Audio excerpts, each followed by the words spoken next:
বিসমিল্লাহির রহমানির রহিম। পরম করুণাময় ও অসীম দয়ালু আল্লাহর নামে শুরু। أعوذ بالله من الشيطان الرجيم. ولا تلبسوا الحق بالباطل وتكتموا الحق وأنتم تعلمون. وأقيموا الصلاة وآتوا الزكاة واركعوا مع الراكعين. أتأمرون الناس بالبر وتنسون أنفسكم وأنتم تتلون الكتاب أفلا تعقلون. واستعينوا بالصبر والصلاة وإنها لكبيرة إلا على الخاشعين الذين يظنون أنهم ملاقو ربهم وأنهم إليه راجعون. يا بني إسرائيل اذكروا نعمتي التي أنعمت عليكم وأني فضلتكم على العالمين. واتقوا يوما لا تجزي نفس عن نفس شيئا ولا يقبل منها شفاعة ولا يؤخذ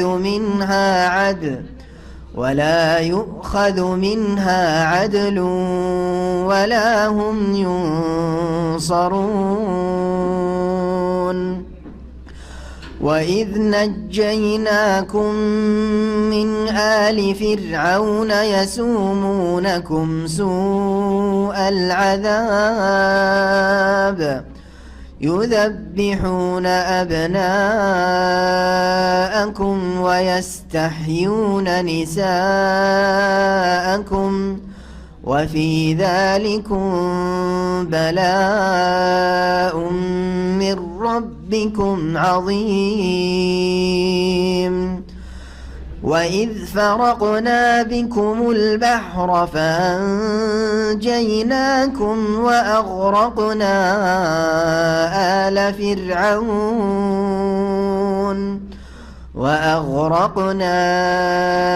آل فرعون وأنتم تنظرون. وإذ واعدنا موسى 40 ليلة ثم اتخذتم العجل من بعده وأنتم ظالمون. ثم عفونا عنكم من بعد ذلك لعلكم تشكرون. وإذ آتينا موسى الكتاب والفرقان لعلكم تهتدون.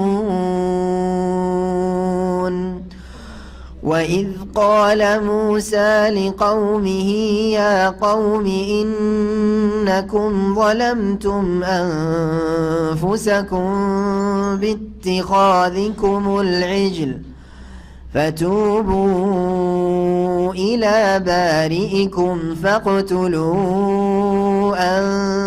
أنفسكم ذلكم خير لكم عند بارئكم فتاب عليكم إنه هو التواب الرحيم.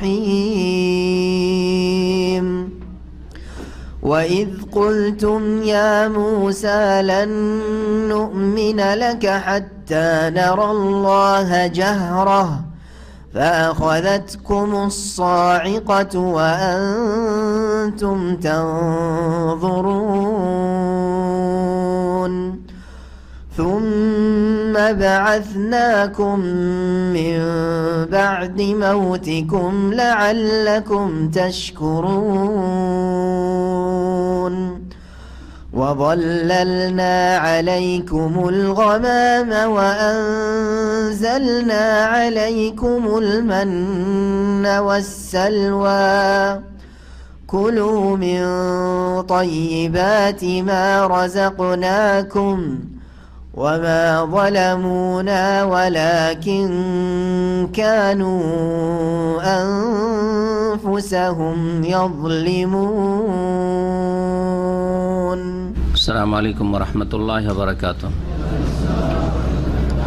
إن الحمد لله نحمده ونستعينه ونستغفره ونعوذ بالله من شرور أنفسنا ومن سيئات أعمالنا من يهده الله فلا مضل له ومن يضلل فلا هادي له وأشهد أن لا إله إلا الله وحده لا شريك له وأشهد أن محمدا عبده ورسوله صلى الله تعالى عليه وعلى آله وصحبه وسلم تسليما كثيرا أما بعد أعوذ بالله من الشيطان الرجيم أتأمرون الناس بالبر وتنسون أنفسكم وأنتم تتلون الكتاب أفلا تعقلون. মহান আল্লাহর সমস্ত প্রশংসা যে আল্লাহ রাব্বুল আলামিন কোরআন কারীম নাযিল করেছেন, যাতে রয়েছে ভালো কাজের নির্দেশ, উপদেশ আর মন্দ কথা কাজ থেকে নিষেধাজ্ঞা। সমস্ত আম্বিয়া রসুলগণকে আল্লাহ রাব্বুল আলামিন এই সর্বোত্তম কাজের জন্যই রসুল করে, নবী করে প্রেরণ করেছেন। তারা ভালো কাজের উপদেশ দিয়েছেন, অন্যায় কথা কাজে বাধা দিয়েছেন এবং এই উম্মতকে আল্লাহ যে শ্রেষ্ঠত্ব দান করেছেন, খায়রা উম্মাহ বলে আখ্যায়িত করেছেন, এর পিছনে মূলত এই দুটি কারণ তাদের ঈমানের সাথে সাথে। কুনতুম খায়রা উম্মাহ উখরিজাত লিন-নাস তা'মুরুনা বিল মা'রুফ ওয়া তানহাউনা 'আনিল মুনকার ওয়া তু'মিনুনা বিল্লাহ। কিন্তু ভালো কাজের উপদেশ, আদেশ দেওয়া আর অন্যায় কথা কাজে বাধা দেওয়া, বারণ করা, এটা অন্যকে করার আগে নিজেকে অন্যায় কথা কাজ থেকে বিরত রাখতে হবে আর নিজেকে ভালো কাজ দিয়ে সুসজ্জিত করতে হবে। তাহলে আপনার ভালো কথা কাজে আসবে। অন্যায় কথা কাজ থেকে বিরত রাখা অন্যের ওপর ভালো প্রভাব ফেলবে, আপনার কথায় বরকত হবে। আর যদি আপনার আচার আচরণ, আপনার আখলাক, চরিত্র, ইবাদত বন্দেগী খারাপ হয় আর অন্যকে ভালো উপদেশ দেন, তো আপনার কথায়, আপনার জীবনে বরকত থাকবে না। আল্লাহ রাব্বুল আলামিন এটিকে বড় অপরাধ বলে গণ্য করেছেন কোরআনে কারীমে, যে অন্যকে ভালো কথা বলা কিন্তু নিজে বেআমল থাকা, নিজে আমলে ত্রুটিযুক্ত থাকা, ফরজ ওয়াজিবে ঘাটতি, অবহেলা, হারাম নাজায়েজে লিপ্ত থাকা, এসব হচ্ছে এমন অপরাধ যে অপরাধের সাথে মানুষকে ভালো উপদেশ দিলে তা ফলপ্রসূ হয় না। আমাদের তাফসীর আজকে পঞ্চম পর্ব সূরা আল বাকারার আয়াত নম্বর 44 থেকে শুরু হবে। আর আজকের আলোচনাতে বিশেষ করে বনি ইসরাইল, মূসা আলাইহিস সালামের সম্প্রদায়, তাদের উপর আল্লাহ রাব্বুল আলামিনের যে অনেক নিয়ামত হয়েছে, যে নিয়ামত আল্লাহ তাদেরকে অনুগ্রহ করেছেন, সেসব নিয়ামতের কথা সংক্ষেপে আল্লাহ তুলে ধরেছেন। মহান আল্লাহ এরশাদ করছেন, আতা'মুরুনা আন-নাসা বিল বির, হে মানুষ, হে মুসলিম, কি আশ্চর্য, তোমরা মানুষকে ভালো কাজের নির্দেশ দিয়ে থাকো, ভালো কাজের উপদেশ দিয়ে থাকো। আমারাই আমর মানে নির্দেশ দেওয়া, যার তাফসীর নির্দেশ দেওয়াও, হুকুম করাও আর উপদেশ দেওয়াও, নসিহত করাও।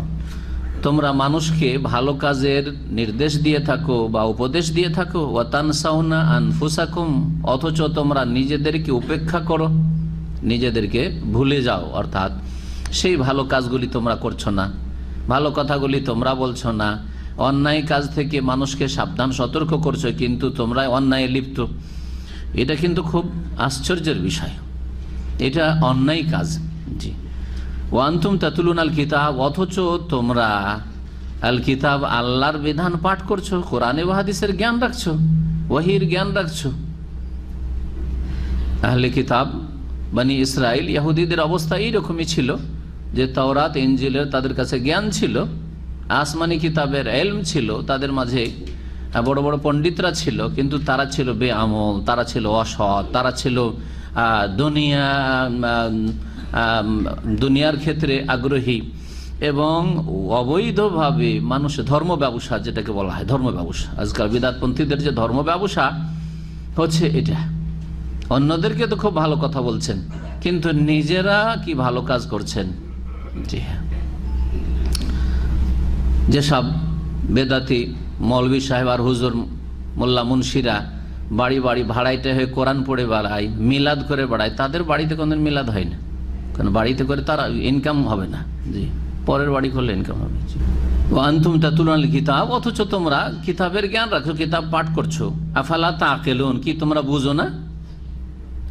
সূরা সাফে আল্লাহ রাব্বুল আলামিন এই বিষয়টিকে অন্যভাবে বর্ণনা করেছেন। ইয়া আইয়ুহাল্লাযীনা আমানু লিমা তাকুলুনা মা লা তাফআলুন কাবুরা মাকতান ইনদাল্লাহি আন তাকুলু মা লা তাফআলুন।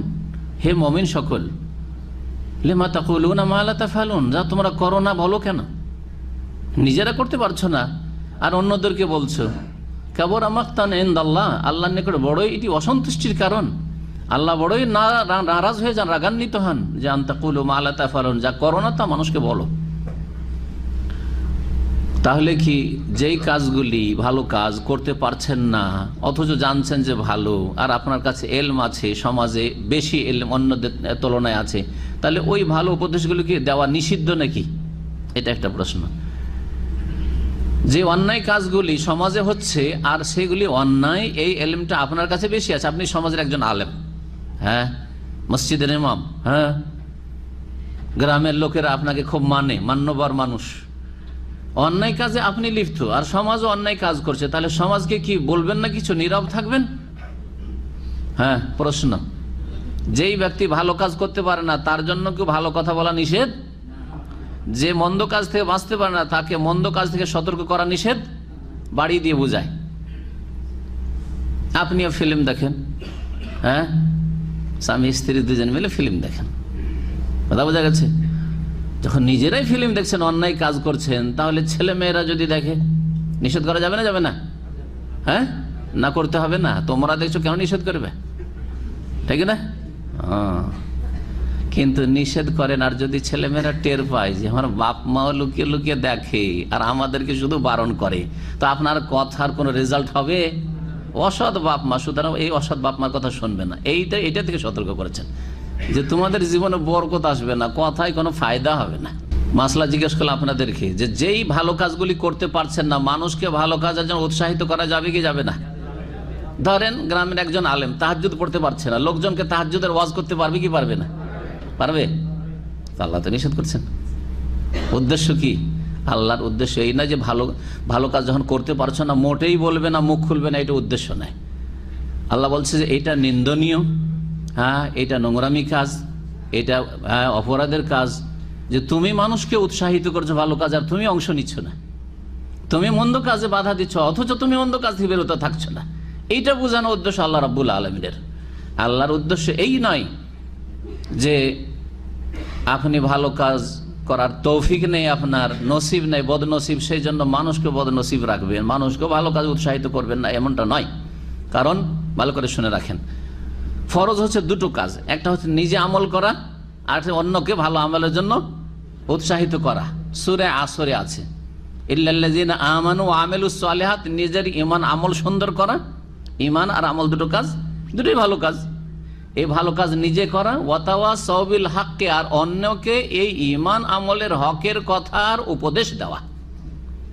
আমাদেরও ফরজ কিন্তু দুটো, এটা নিজে ভালো কাজের মাধ্যমে সুসজ্জিত হওয়া, নিজেকে সংশোধিত করা, আর অন্যদের সংশোধন করা, দুটো ভিন্ন ভিন্ন ফরজ। এক ফরজ আদায় করতে পারছেন না সেজন্য আর এক ফরজ ছেড়ে দিবেন নাকি? বলেন, এবার বুঝতে পেরেছেন? একটা ফরজ কি? নিজেরা ভালো আমল করা, আর একটা ফরজ কাজ কি? অন্যদেরকে যারা পাপে ডুবে জাহান্নামে পড়তে যাচ্ছে তাদেরকে জাহান্নাম থেকে উদ্ধার করা। আমরি বিল মারুফ ওয়া নাহি আনিল মুনকার, দুটো ভিন্ন ভিন্ন ফরজ। আমি এক ফরজ বা আপনি এক ফরজ আদায় করতে পারছেন না, সেই জন্য আর এক ফরজেও আপনি কি অবহেলা করবেন নাকি? না, করবেন না। ফরজ দুটো আপনার উপর। ফরজ একজন, আপনি বাড়ির অভিভাবক হিসাবে, আপনি বাপ মা, হ্যাঁ, বড়, আর আপনার অধীনে অনেকে আছে, শুধু আপনার দুটো ফরজ, নিজে ভালো কাজ করবেন, অন্যকে ভালো কাজ করাবেন। আপনি প্রতিষ্ঠানের মালিক, আপনার ওয়ার্কার কর্মচারী আছে, আপনিও ভালো কাজ করবেন, তাদেরকে ভালো কাজ করাবেন। ফরজ দুটো, যদি একটা না করতে পারেন বা একটাতে ঘাটতি থাকে, মানে আমলে আপনার ঘাটতি আছে, সেজন্য ওয়ার্কারদের বলবেন যে তোরা করিস না বা তোরা কর না হয় না কর না, বোঝা গেছে? তবে আপনি সেই মর্যাদার অধিকারী না, বরং আপনার জন্য দুর্ভোগ রয়েছে যে আপনি মানুষকে তো জান্নাতের রাস্তা দেখান, কিন্তু নিজেকে জান্নাতের পথে পরিচালিত করতে চান না। এই জন্য একজন মানুষ যদি সৎকর্মশীল হয় আর ক্ষতি থেকে বাঁচতে চায়, ইন্নাল ইনসানা লাফি খুসর, মানুষ হচ্ছে ক্ষতিগ্রস্ত, ক্ষতিতে নিমজ্জিত। ক্ষতি থেকে যদি রক্ষা পেতে হয় ইহকাল পরকালের, তাহলে নিজেও ঈমান এবং আমল সালেহ ভালো কাজ করতে হবে ঈমানের সাথে, আর অন্যকেও ওয়াতাওয়াসাউ বিল হক ভালো কাজের উপদেশ দিতে হবে, অন্যায় কাজে বাধা দিতে হবে। যে মানুষ সবসময় আল্লাহর সাহায্যের মুখাপেক্ষী, আল্লাহর কাছে সাহায্য চাইলে ধৈর্যের সাথে চাইতে হবে।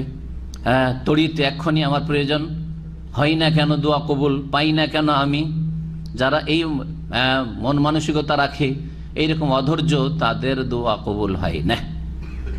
ইউস্তাজাবু লিল আবদে মালাম ইয়াজাল, নবী করিম সাল্লাল্লাহু আলাইহি ওয়াসাল্লাম বলছেন বান্দার দোয়া কবুল হয় যতক্ষণ পর্যন্ত তাড়াহুড়া না করে। তাড়াহুড়া করলে পাওয়া যায় না। সময়ের আগে কোনো কিছু কেউ হাসিল করার চেষ্টা করলে তাকে বঞ্চিত করা হয়, এটা একটা নীতিমালা। মান তাআজ্জালা বিশাইইন ক্বাবলা আওয়ানিহি উকিবা বিহিরমানিহি, কেউ যদি কোনো কিছু পাওয়ার জন্য তাড়াহুড়া করে, সময়ের আগে আমি নেব, তাহলে তাকে বঞ্চিত করে পানিশমেন্ট করা হয়, শাস্তি দেওয়া হয়। ছেলে মানুষ করছেন আর 18 বছর বয়সেই ফল খাবে, দেখো দিলেন বিদেশ পাঠিয়ে, করছেন না অনেকে। সময়ের আগে আপনি ফল খাওয়ার চেষ্টা করলেন। একটা দুনিয়ার উদাহরণ দিচ্ছি, প্রত্যেকটি ক্ষেত্রে আপনি এই উদাহরণ ফিট করতে পারবেন। তাড়াতাড়ি করে ফল খেতে চাইছেন, আর কত আমি খেটে খাবো, আর কত আমি কাজ করবো, একা একা টাকা পয়সা নিয়ে আসুক ছেলেরা টাকা নিয়ে আসুক। মেয়েদেরকে আল্লাহ টাকা পয়সা ইনকাম করার জন্য পয়দা করেননি কিন্তু, সুতরাং কখনো এই কথা যেন মগজে না আসে কোনো মুসলিমের। জি, এই সংশোধন জরুরি মুসলিমদের। মেয়েদেরকে আল্লাহ পয়দাই করেন টাকা পয়সা ইনকাম করার জন্য। জি, এখন তাড়াহুড়া করে 18 বছর বয়সে পাসপোর্ট করে ভিসা করে দিলেন বিদেশ পাঠিয়ে। আমি বিদেশে আমার ছেলেকে নিয়ে চলেছি, বয়স কত? 18 বছর। 22 বছর করে নিয়েছেন জালিয়াতি করে, মোচ কালো করে, কালি দিয়ে কালো করে। আপনারা বেশি জানছেন। আস্তাগফিরুল্লাহ। এই যে তাড়াতাড়ি করলেন ফল খাওয়ার জন্য, আপনি শাস্তি পাবেন। এই যে আশা করেছিলেন যে অনেক বেশি টাকা পয়সা তাড়াতাড়ি ইনকাম করতে লাগবে, আরো 5 বছর ধৈর্য ধরা বড় মুশকিল। ছেলেটাকে হয়তো ভালো আলেম করব, শুধু হাফেজ করে পাঠিয়ে দিয়েছে। আর হাফেজ কিলেন কোম্পানিতে 350 টাকা বেতন। এই হাফেজটাকে যদি আর 5-7 বছর পরে আলেম করতো, তাহলে তার অবস্থাটাই আলাদা হইতো। এলমের অবস্থা, আমলের অবস্থা, দিনের অবস্থা, তাকওয়ার অবস্থা, দাওয়াতের অবস্থা, আর দুনিয়ার অবস্থা, রুজি রোজগার সবই ভালো হইতো। দিন দিনে সবটাই ভালো হইতো, ঠিক না? সময়ের আগে তাড়াহুড়া করার জন্য যে আশাটা করেছিল যে 5-7 বছরে মেলা টাকা আমার ছেলে ইনকাম করে নেবে, এতদিন পরে লাভটাকে BA MA পাশ করে তো মেলা সময় লাগবে, ও কিভাবে হেরমানি, সাধারণত বঞ্চিত করে শাস্তি দেওয়া হয়। জি হ্যাঁ, জি, এর ফিকহি উদাহরণও আছে, আর পার্থিব উদাহরণ আছে, আর আকীদা আমলের ক্ষেত্রেও, ইবাদত বন্দেগীর ক্ষেত্রেও উদাহরণ, দোয়ার ক্ষেত্রে উদাহরণ আছে। যখন তাড়াহুড়া করবেন আমি এখনই চাই, তখন আপনার গরজ পুরা হবে না, দোয়া কবুল হবে না। আর আল্লাহ রাব্বুল আলামিনের সান্নিধ্য লাভের জন্য সবচেয়ে উত্তম উপায় মুসলিম জীবনে হচ্ছে আল্লাহকে সিজদা করা। কারণ সিজদার মাধ্যমে বান্দা রবের এত কাছে হয়ে যায়, তার চাইতে কাছে হওয়ার কোনো পন্থা নেই। ওয়াসজুদ ওয়াক্তারিব, আল্লাহ বলছেন সিজদা করো আর আল্লাহ সান্নিধ্য লাভ করো, আল্লাহর কুরবাত হাসিল করো, আল্লাহর নৈকট্য অর্জন করো। জি হ্যাঁ, কিন্তু সিজদা নামাজের বাইরে না, এর আগে বলেছি, বহুবার বলেছি, কারণ বিদাতি ধারণা মানুষের আছে, সেজন্য বিদাতি আমল আছে, সেজন্য সিজদা করতে হবে কিসের মাধ্যমে? ফরজ নামাজ, সুন্নাত নামাজ, তাহাজ্জুদ নামাজ, নফল নামাজ, নামাজের মাধ্যমে। জি, এই জন্য আল্লাহর নৈকট্য যত বেশি লাভ করতে পারবেন, তত বেশি আপনার দুনিয়া আখিরাতের মনের আশা আকাঙ্ক্ষা পূরণ হবে, দোয়া কবুল হবে ধৈর্যের সাথে, এবং নামাজের সাথে আল্লাহর কাছে কি করো? সাহায্য চাও। আল্লাহ বলছেন ওয়াস্তাইনু বিস-সাবরি ওয়াস-সালাহ, আর হে মুসলিম তোমরা সাহায্য কামনা করো ধৈর্যের সাথে, ধৈর্যের মাধ্যমে, ওয়াস-সালাহ আর নামাজের মাধ্যমে। নামাজের মাধ্যমে। নবী মুহাম্মদ রাসূলুল্লাহ সাল্লাল্লাহু আলাইহি সাল্লামের আখলাক চরিত্র কি ছিল? এক কথাই, কানা খুলুকু রাসূলিল্লাহ সাল্লাল্লাহু আলাইহি আল কোরআন। নবী সাল্লাল্লাহু আলাইহি সাল্লামের চরিত্র ছিল কোরআনে কারীমের প্রত্যেকটি আয়াত, হুকুম, আহকাম, বিধিবিধানের বাস্তবায়ন করা। কোরআনকে পড়ে দেখলেন আর নবী করিম সাল্লাল্লাহু আলাইহি সাল্লামকে জীবন্ত কোরআন দেখলেন, চলন্ত কোরআন দেখলেন। জি, নবী করিম সাল্লাল্লাহু আলাইহি এই আয়াতের উপর আমল করে কি করতেন? কানা ইযা হাযাবাহু আমরুন, নবী সাল্লাল্লাহু হাদিসে রয়েছে, সাহাবারা বলছেন নবী সাল্লাল্লাহু আলাইহি সাল্লামের সামনে যখন কোনো সমস্যা দেখা দিত, কোনো কিছু, যে কোনো সমস্যা হোক না কেন, নিজের ব্যক্তিগত সমস্যা, পারিবারিক, হ্যাঁ, তারপরে উম্মতে মুসলিমার, কাফেরদের পক্ষ থেকে ভীতি প্রদর্শন ইত্যাদি ইত্যাদি, যে কোনো টেনশন, যে কোনো বিপদ আপদ, কোনো কিছু আসত, কোনো কিছু প্রয়োজন, ফাজা ইলা সালাতে, শুধু নামাজ পড়তেন না, ফাজা ইলা সালাতে, ঝাঁপিয়ে আসতেন নামাজের দিকে, নামাজের দিকে ঝাঁপিয়ে আসতেন, নামাজের মাধ্যমে আল্লাহর কাছে সাহায্য চাইতেন। আর এখন যদি কাউকে দোয়া করতে বলা হয় যে কোনো মুসলিম উম্মার সমস্যার জন্য, জটিলতাকে হল করার জন্য, তো অনেকে এটাকে একেবারে তুচ্ছ মনে করে, ও কিছু করতে পারবে না সেজন্য দোয়া। আউযু বিল্লাহি মিনাশ শাইতানির রাজিম। কিভাবে শয়তান গ্রাস করেছে যে যারা কিছু করতে পারে না, আমরা অনেক কিছু করতে পারি, সেজন্য আমাদের দোয়ার দরকার নেই। কি করতে পারে? ওই রাস্তাঘাটে বিক্ষোভ আর মিছিল, যা ইহুদি নাসারার শিখিয়েছে, তাদের আদর্শে বিশ্বাসী হয়ে তাদের পেছনে পেছনে হই হই করে ছোটা, এছাড়া আর কিছুই করতে পারে না। কিন্তু মনে করে যে আমরা অনেক কিছুই করতে পারলাম। ধৈর্যের সাথে আর নামাজের সাথে সাহায্য কামনা করো। সাহায্য আল্লাহ রাব্বুল তলব করা এত গুরুত্বপূর্ণ বিষয় যে সূরাতুল ফাতিহাতে আল্লাহ শিখিয়েছেন, যেই সূরা প্রত্যেক রাকাতে নামাজের ফরজ হোক, সুন্নত হোক, নফল হোক, প্রত্যেক রাকাতে পড়া বাধ্যতামূলক ফরজ। লা সালাতা লিমান লাম ইয়াকরা বিফাতিহাতিল কিতাব, যেই ব্যক্তি প্রত্যেক রাকাতে নামাজে সূরা ফাতিহা না পড়বে, ইয়াকা না'বুদু ওয়া ইয়াকা নাস্তাইন না বলবে, তার নামাজই হয় না। যতক্ষণ আল্লাহর ইবাদতের অঙ্গীকার না করবেন, আল্লাহর কাছে সাহায্য কামনা না করবেন, সূরা ফাতিহা পড়া মানে আয়াত পড়তে হবে, আল্লাহ তোমারই ইবাদত করি আর তোমার কাছেই সাহায্য কামনা করি। এই সূরা, এই আয়াত যতক্ষণ না পড়বেন নামাজ কবুল হয় না। কত গুরুত্বপূর্ণ তার আল্লাহর কাছে সাহায্য কামনা করা, আর আল্লাহর কাছে সাহায্য চাওয়াই হচ্ছে দোয়া। এই যা ইস্তানতা ফাস্তাইন বিল্লাহ, যখনই সাহায্য চাইতে হবে মানুষের কাছে সাহায্য না চাও, আল্লাহর কাছে চাও। একটুতে যার তার কাছে চাওয়া শুরু করছেন আপনি, আল্লাহর কাছে চাইতে অভ্যস্ত হন। ওয়া ইন্নাহা লাকাবীরাহ, তবে বিষয়টি বড় কঠিন, তবে ধৈর্য ধারণ করা, হ্যাঁ, আর নামাজের মাধ্যমে আল্লাহর কাছে চাওয়া, এটি বড়ই কঠিন লাগে। নামাজ কায়েম করা, ফরজ নামাজ, ফরজ নামাজই কায়েম করে না, সুন্নত না বল তাহাজ্জুদে কি উঠবে, আল্লাহর সাথে নির্জনে কি গোপন আলাপ করবে। ওয়া ইন্নাহা লাকাবীরাতুন, এই নামাজ, বিশেষ করে নামাজের বিষয়টি, কারণ নামাজ সালাত কাছে উল্লেখিত হয়েছে আর সেটি মুয়ান্নাস, আর ইন্নাহা হাজামির হচ্ছে মুয়ান্নাস। এই নামাজ বড়ই মুশকিল, কঠিন। যদিও নামাজ পড়তে 1 পয়সা লাগে না, তারপরেও যাকাতের চাইতে কঠিন লাগে, সাদকা করার চাইতে কঠিন লাগে। মসজিদ বানিয়ে দেয় বেনামাজি, মাদ্রাসা বানিয়ে দেয় বেনামাজি, হ্যাঁ, গরিব মিসকিনের দেখাশোনা করে, খরচ খরচা করে বেনামাজি, বাপ মাকে সব টাকা পাঠিয়ে দিচ্ছে বেনামাজি, খুব খরচ করতে পারছে, নামাজে 1 পয়সাও লাগে না। তারপর ওয়া ইন্নাহা লাকাবীরা, সৃষ্টিকর্তা রব্বুল আলামিন ভালো করে জানে মানুষের বদ স্বভাব, যে নামাজটা বড়ই কঠিন নিশ্চিত। ইল্লা আলাল খাশিন, তবে যারা বিনয়ী বিনীত তাদের জন্য নামাজ কোনো কঠিন না, বা নামাজ পড়লেই তাদের মনের শান্তি হয়, দিনের শান্তি হয়, দুনিয়ার শান্তি হয়, শারীরিক শান্তি মিলে, মানসিক শান্তি মিলে, অন্তরের শান্তি মিলে। আর হে নবী সাল্লাল্লাহু আলাইহি নবী মুহাম্মদুর রাসূলুল্লাহ সাল্লাল্লাহু আলাইহি ওয়াসাল্লাম, আপনার নবী, আপনার রাসূল, যার শান্তি হইতো নামাজে। জি, ওয়া জুইলাত কুররাতু আইনি ফিস সালাহ, যার চক্ষু শীতল হইতো, ঠান্ডা হইতো নামাজে। আর নামাজ পড়ার আগেও যে অবস্থা ছিল, নামাজের ভিতরেও সেই অবস্থা, নামাজ থেকে বেরিয়ে মসজিদে বেরিয়ে একই অবস্থা, তাহলে আপনার নামাজে কোনো খুশুও নেই, আর আপনি খাশিনদের অন্তর্ভুক্তও না। আর এই নামাজ আপনাকে সংশোধনও করতে পারবে না, কারণ নামাজের আপনার পার্টস ঠিক নেই। বিনয়ী কারা, তাদের কিছু বৈশিষ্ট্য আল্লাহ বর্ণনা করেছেন। আল্লাযীনা ইয়াযুন্নুনা আন্নাহুম মুলাকু রাব্বিহিম, যাদের নিশ্চিত বিশ্বাস রয়েছে। জান মানে অনুমান হয়, জান মানে ধারণা হয়, আর জান মানে ইয়াকিনও হয় আরবি ভাষা। এখানে ইয়াকিনের অর্থে যাদের দৃঢ় বিশ্বাস রয়েছে, কারা আল্লাহর সামনে বিনয়ী আর কারা নামাজের হেফাজত করতে পারবে, 5 ওয়াক্ত নামাজে কোনো ঘাটতি করবে না, যাদের দৃঢ় বিশ্বাস রয়েছে আন্নাহুম মুলাকু রব্বিহিম, যে তারা নিশ্চিত তাদের প্রতিপালকের সাথে সাক্ষাৎ করবে, আল্লাহর সাথে সাক্ষাৎ হবেই, আল্লাহর সামনে হাজির হতেই হবে, আল্লাহর সামনে হিসাব দিতেই হবে, যার দৃঢ় বিশ্বাস রয়েছে, তাহলে আখিরাতের প্রতি ইয়াকিন, হিসাবের প্রতি দৃঢ় বিশ্বাস, জবাবদিহিতার চিন্তা যার রয়েছে, তারা হচ্ছে বিনয়ী আর তারাই নামাজের হেফাজত করবে। যদি আপনার বিশ্বাস থাকে যে জামাত ছেড়ে দিলে আল্লাহর সামনে আসামি হয়ে দাঁড়াইতে হবে, ফজরে সূর্য উঠে গেলে আল্লাহর সামনে আসামি হয়ে দাঁড়াইতে হবে, মুনাফিক হয়ে দাঁড়াইতে হবে, নামাজ ছুটে গেলে কাফেরদের সারিতে দাঁড়াইতে হবে ছেড়ে দিলে অবহেলা করে, তাহলে আপনি কখনো নামাজ ছাড়তে পারেন না, কখনো জামাত ছাড়তে পারেন না, কখনো সূর্য উঠিয়ে দিতে পারেন না, কখনো নিদ্রাকে ঘুমকে আপনি অগ্রাধিকার দিতে পারেন না আপনার নামাজের উপর।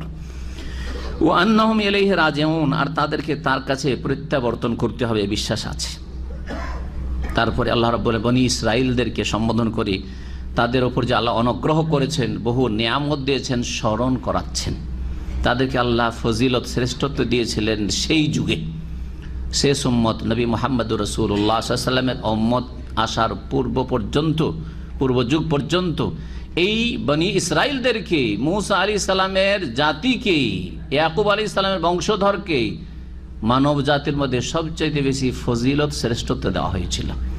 যখন তারা আল্লাহর কিতাব তাওরাতের কি করলো? অপব্যাখ্যা করলো, শব্দের বিকৃতি ঘটাইলো, অর্থের বিকৃতি ঘটাইলো, খেয়াল খুশি ধর্ম পালন করলো, কিছু সংযোজন করলো, কিছু কর্তন করলো, নিজের মতো করে ধর্মকে তৈরি করে নেওয়া, নিজের মতো করে খেয়াল খুশি ধর্ম পালন করা শুরু করলো।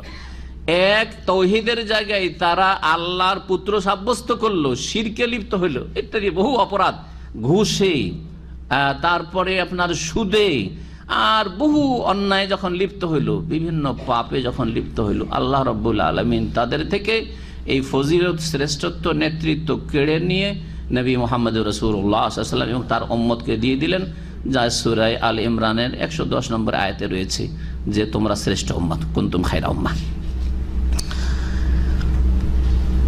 এখান থেকে যে আলোচনাগুলি আসবে, এতে বেশ কিছু নিয়ামত, যে নিয়ামতগুলি আল্লাহ দিয়েছেন বনি ইসরায়েলকে, ওই নিয়ামতগুলির কথা আলোচনা হবে সংক্ষেপে। বিস্তারিত আলোচনা দেখার জন্য সূরা আরাফের আয়াত নম্বর 103 থেকে শুরু করে আয়াত নম্বর 155 পর্যন্ত বিস্তারিত হতে আলোচনা। প্রত্যেকটি বিষয় এখানে এক লাইনে বর্ণিত হয়েছে, ওখানে হয়তো লম্বা করে বর্ণনা করা হয়েছে। যারা অতিরিক্ত জানতে চান সূরা আরাফের তাফসীর পড়ে নেবেন অথবা শুনে নেবেন। আমরা সূরা আরাফের তাফসীর এর পূর্বে করে ফেলেছি। মহান আল্লাহ বলছেন, ইয়া বানি ইসরাইল, হে ইসরাইল বংশধর। ইসরাইল কার নাম? ইয়াকুব আলাইহিস সালাম। ইয়াকুব আলাইহিস সালাম কার ছেলে? ইসহাক নবী আলাইহিস সালামের ছেলে। ইসহাক নবী কার ছেলে? ইব্রাহিম। মানে ইব্রাহিম আলাইহিস সালামের পোতা বা ছেলের ঘরের নাতি। হ্যাঁ, কে? ইয়াকুব আলাইহিস সালাম। তার কয় ছেলে ছিল? 12 ছেলে। 12 ছেলেতে বিশাল বিশাল 12 বংশ পয়দা হয়ে যায় মুসা আলাইহিস সালামের যুগ আস্তে আস্তে। ইউসুফ আলাইহিস সালামেরা 12 ভাই, আর ইউসুফ আলাইহিস সালামের 12 ভাই থেকে 12টা বিরাট বিরাট বংশ পয়দা হয়। জি হ্যাঁ, এক এক বংশে কয়েকশো বা হাজার হাজার মানুষ। জি, তাদেরকে নিয়ে মুসা আলাইহিস সালাম মিশরের গোলামের জীবন থেকে মুক্ত হয়ে লোহিত সাগর পার করে এই যে সাইনার মরুভূমিতে তিহের ময়দানে এসে আশ্রয় নিলেন। এখান থেকে আল্লাহর হুকুম যে এখন তোমাদেরকে তোমাদের পূর্বপুরুষদের দেশ শাম দেশ, ফিলিস্তিন, প্যালেস্টাইনে তোমাদেরকে যেতে হবে, বাইতুল মুকাদ্দাসে ঢুকতে হবে, সেখানে যেতে হবে, সেই মোবারক ভূমিতে। এবং সেখানে জালেম শাসক কাফের আমালেকা, দুর্দান্ত জাতি, সেই জাতির রাজত্ব চলছে, তাদের বিরুদ্ধে তোমাদেরকে জিহাদ করতে হবে, সশস্ত্র লড়াই করতে হবে। তারা রাজি হইল না। যখন রাজি হইল না, বলছে আমরা পারবো না। মুসা, ইযহাব আনতা ওয়া রাব্বুকা ফাকাতিলা ইন্না হাহুনা কায়েদুন। মুসা, আপনি আর আপনার রব যান। কত বড় বেয়াদব! আপনি আর আপনার আল্লাহ বলেন না, যে কত বড় বেয়াদ! চিন্তা করেন, যদি বললেন যে তুমি আর তোমার বাপ যাও, এইটাতে তো কত বড় বেয়াদবি, তাই না? তোমার বাপ বেটাই কাজ করো, কত বড় বেয়াদবি মনে হচ্ছে কথা। তাহলে তুমি আর তোমার রব মানে ওদের রব নয়, কত বড় শয়তান ইহুদি জাতি। ইযহাব আনতা ওয়া রাব্বুকা, তুমি আর তোমার রব যাও, ফাকাতিলা, তোমরা রব আর তুমি মিলে কি করো, তোমরা লড়াই করো। আর আমরা দেখছি যখন দেখো লড়াই করে পরাজিত করে দিয়েছে আমালেকাদেরকে, আর ওরা বিতাড়িত হয়েছে, আমরা তখন আরামে ঢুকে যাব। ইন্না হাহুনা কায়েদুন, এখানে আমরা তিহের ময়দানে, এই সাইনার মরুভূমিতে আমরা এখানে বসে অপেক্ষায় রয়েছি। যখন বলবেন যে হ্যাঁ আমরা জিতে নিয়েছি, তখন বাইতুল মুকাদ্দাস আরামে ঢুকে যাব, আরামের জীবন। আল্লাহ রাব্বুল আলামিন বলছেন যে হে বনি ইসরাইল, উযকুরু নেমাতি, আমার অনুগ্রহকে স্মরণ করো, আল্লাতী আনআমতু আলাইকুম, যা দিয়ে আমি অনুগৃহীত করেছি তোমাদেরকে, যার দ্বারা কি করেছি, অনুগৃহীত করেছি, যেই পুরস্কার তোমাদেরকে দিয়েছি। ও আন্নী ফাদ্দালতুকুম আলাল আলামিন, আর আমি তোমাদেরকে শ্রেষ্ঠত্ব দান করেছি বিশ্বজগতের মানুষের উপর, বিশ্বজগতের মানুষের উপর শ্রেষ্ঠত্ব দান করেছি। তো বিশ্বজগতের মানুষ কিয়ামত পর্যন্ত সমস্ত মানুষের উপর, তাহলে তো আয়াতে সংঘর্ষ হয়ে যায় যে এই উম্মতকে বলা হচ্ছে কুনতুম খায়রা উম্মাহ, তোমরা শ্রেষ্ঠ উম্মত, আর এখানে বলছে বিশ্বজগতের মানুষের উপর কি করেছি, তোমাদেরকে শ্রেষ্ঠতা দান করেছে। এই জন্য মুফাসসিরিনগণ বলেছেন যে ফাদ্দালতুকুম আলাল আলামিন আলা আলামি জামানিহিম, সেই যুগের যত মানুষরা ছিল, নবী মুহাম্মদুর রাসূলুল্লাহ সাল্লাল্লাহু আলাইহি ওয়াসাল্লামের আগমন পর্যন্ত যত মানুষরা এসেছিল আর ছিল, তাদের মাঝে বনি ইসরাইলদেরকে শ্রেষ্ঠত্ব ফজিলত দেওয়া হয়েছিল। এই শ্রেষ্ঠত্ব ফজিলতের ভিত্তিতেই সমস্ত নবী রাসূলগণ এসেছেন ইসহাক ইয়াকুব বংশের, হ্যাঁ, ইসহাক আলাইহিস সালামের ছেলে ইয়াকুব যে ইসরাইল, তার বংশের সমস্ত নবীগণ এসেছেন। একমাত্র ইব্রাহিম খলিলুল্লাহর ছেলে ইসমাইল আলাইহিস সালামের বংশে মক্কাতুল মুকাররমায় একজন নবী মুহাম্মদুর রাসূলুল্লাহ সাল্লাল্লাহু আলাইহি ওয়াসাল্লাম সাইয়্যিদুল মুরসালিন খাতামুন নবীন কে আল্লাহ প্রেরণ করেছেন। ইসমাইল বংশে শেষ নবী পাঠিয়ে তাদের কাছ থেকে তাদের অপকর্মের কারণে, তাদের পাপাচারের কারণে, তাদের নেতৃত্ব, তাদের শ্রেষ্ঠত্ব আল্লাহ রাব্বুল আলামিন নিয়ে দিয়ে দিলেন নবী সাল্লাল্লাহু আলাইহি ওয়াসাল্লাম এবং তার উম্মতকে। এবং গত সপ্তাহে বলেছিলাম যে এর বাস্তব প্রমাণ মেরাজে আল্লাহ রাব্বুল আলামিন নবী মুহাম্মদ সাল্লাল্লাহু আলাইহি ওয়াসাল্লামের অন্যান্য আম্বিয়া রাসূলগণ ইমামতির মাধ্যমে আল্লাহ দেখিয়ে দিয়েছেন যে এখন হ্যাঁ নেতৃত্ব, শ্রেষ্ঠত্ব, ফজিলত কার কাছে, নবী মুহাম্মদ সাল্লাল্লাহু আলাইহি ওয়াসাল্লাম এবং তার উম্মতের কাছে। তারা কি বঞ্চিত থাকবে এই নিয়ামত থেকে, এই ফজিলত থেকে? না, বঞ্চিত থাকবে না। বাস তাদেরকে কি করতে হবে, তাদের কিতাবে যে ভবিষ্যৎবাণী করা হয়েছে যে শেষ নবী যখন আসবে, সমস্ত নবী রাসূলগণ ভবিষ্যৎবাণী করেছেন, সমস্ত আসমানি কিতাব ভবিষ্যৎবাণী করা, তাওরাতে, ইনজিলে, জাবুরে ভবিষ্যৎবাণী করা হয়েছে। ভবিষ্যৎবাণী করেছেন মুসা আলাইহিস সালাম, ঈসা আলাইহিস সালাম, সমস্ত আম্বিয়া নবী রাসূলগণ যে শেষ নবী আসলে তোমরা লা তুমিনুন্না বিহি ওয়া লা তানসুরুন্নাহ, তোমরা অবশ্যই তার প্রতি ঈমান নিয়ে আসবে এবং তার সাহায্য সহযোগিতা করবে, তার পাশে দাঁড়াবে।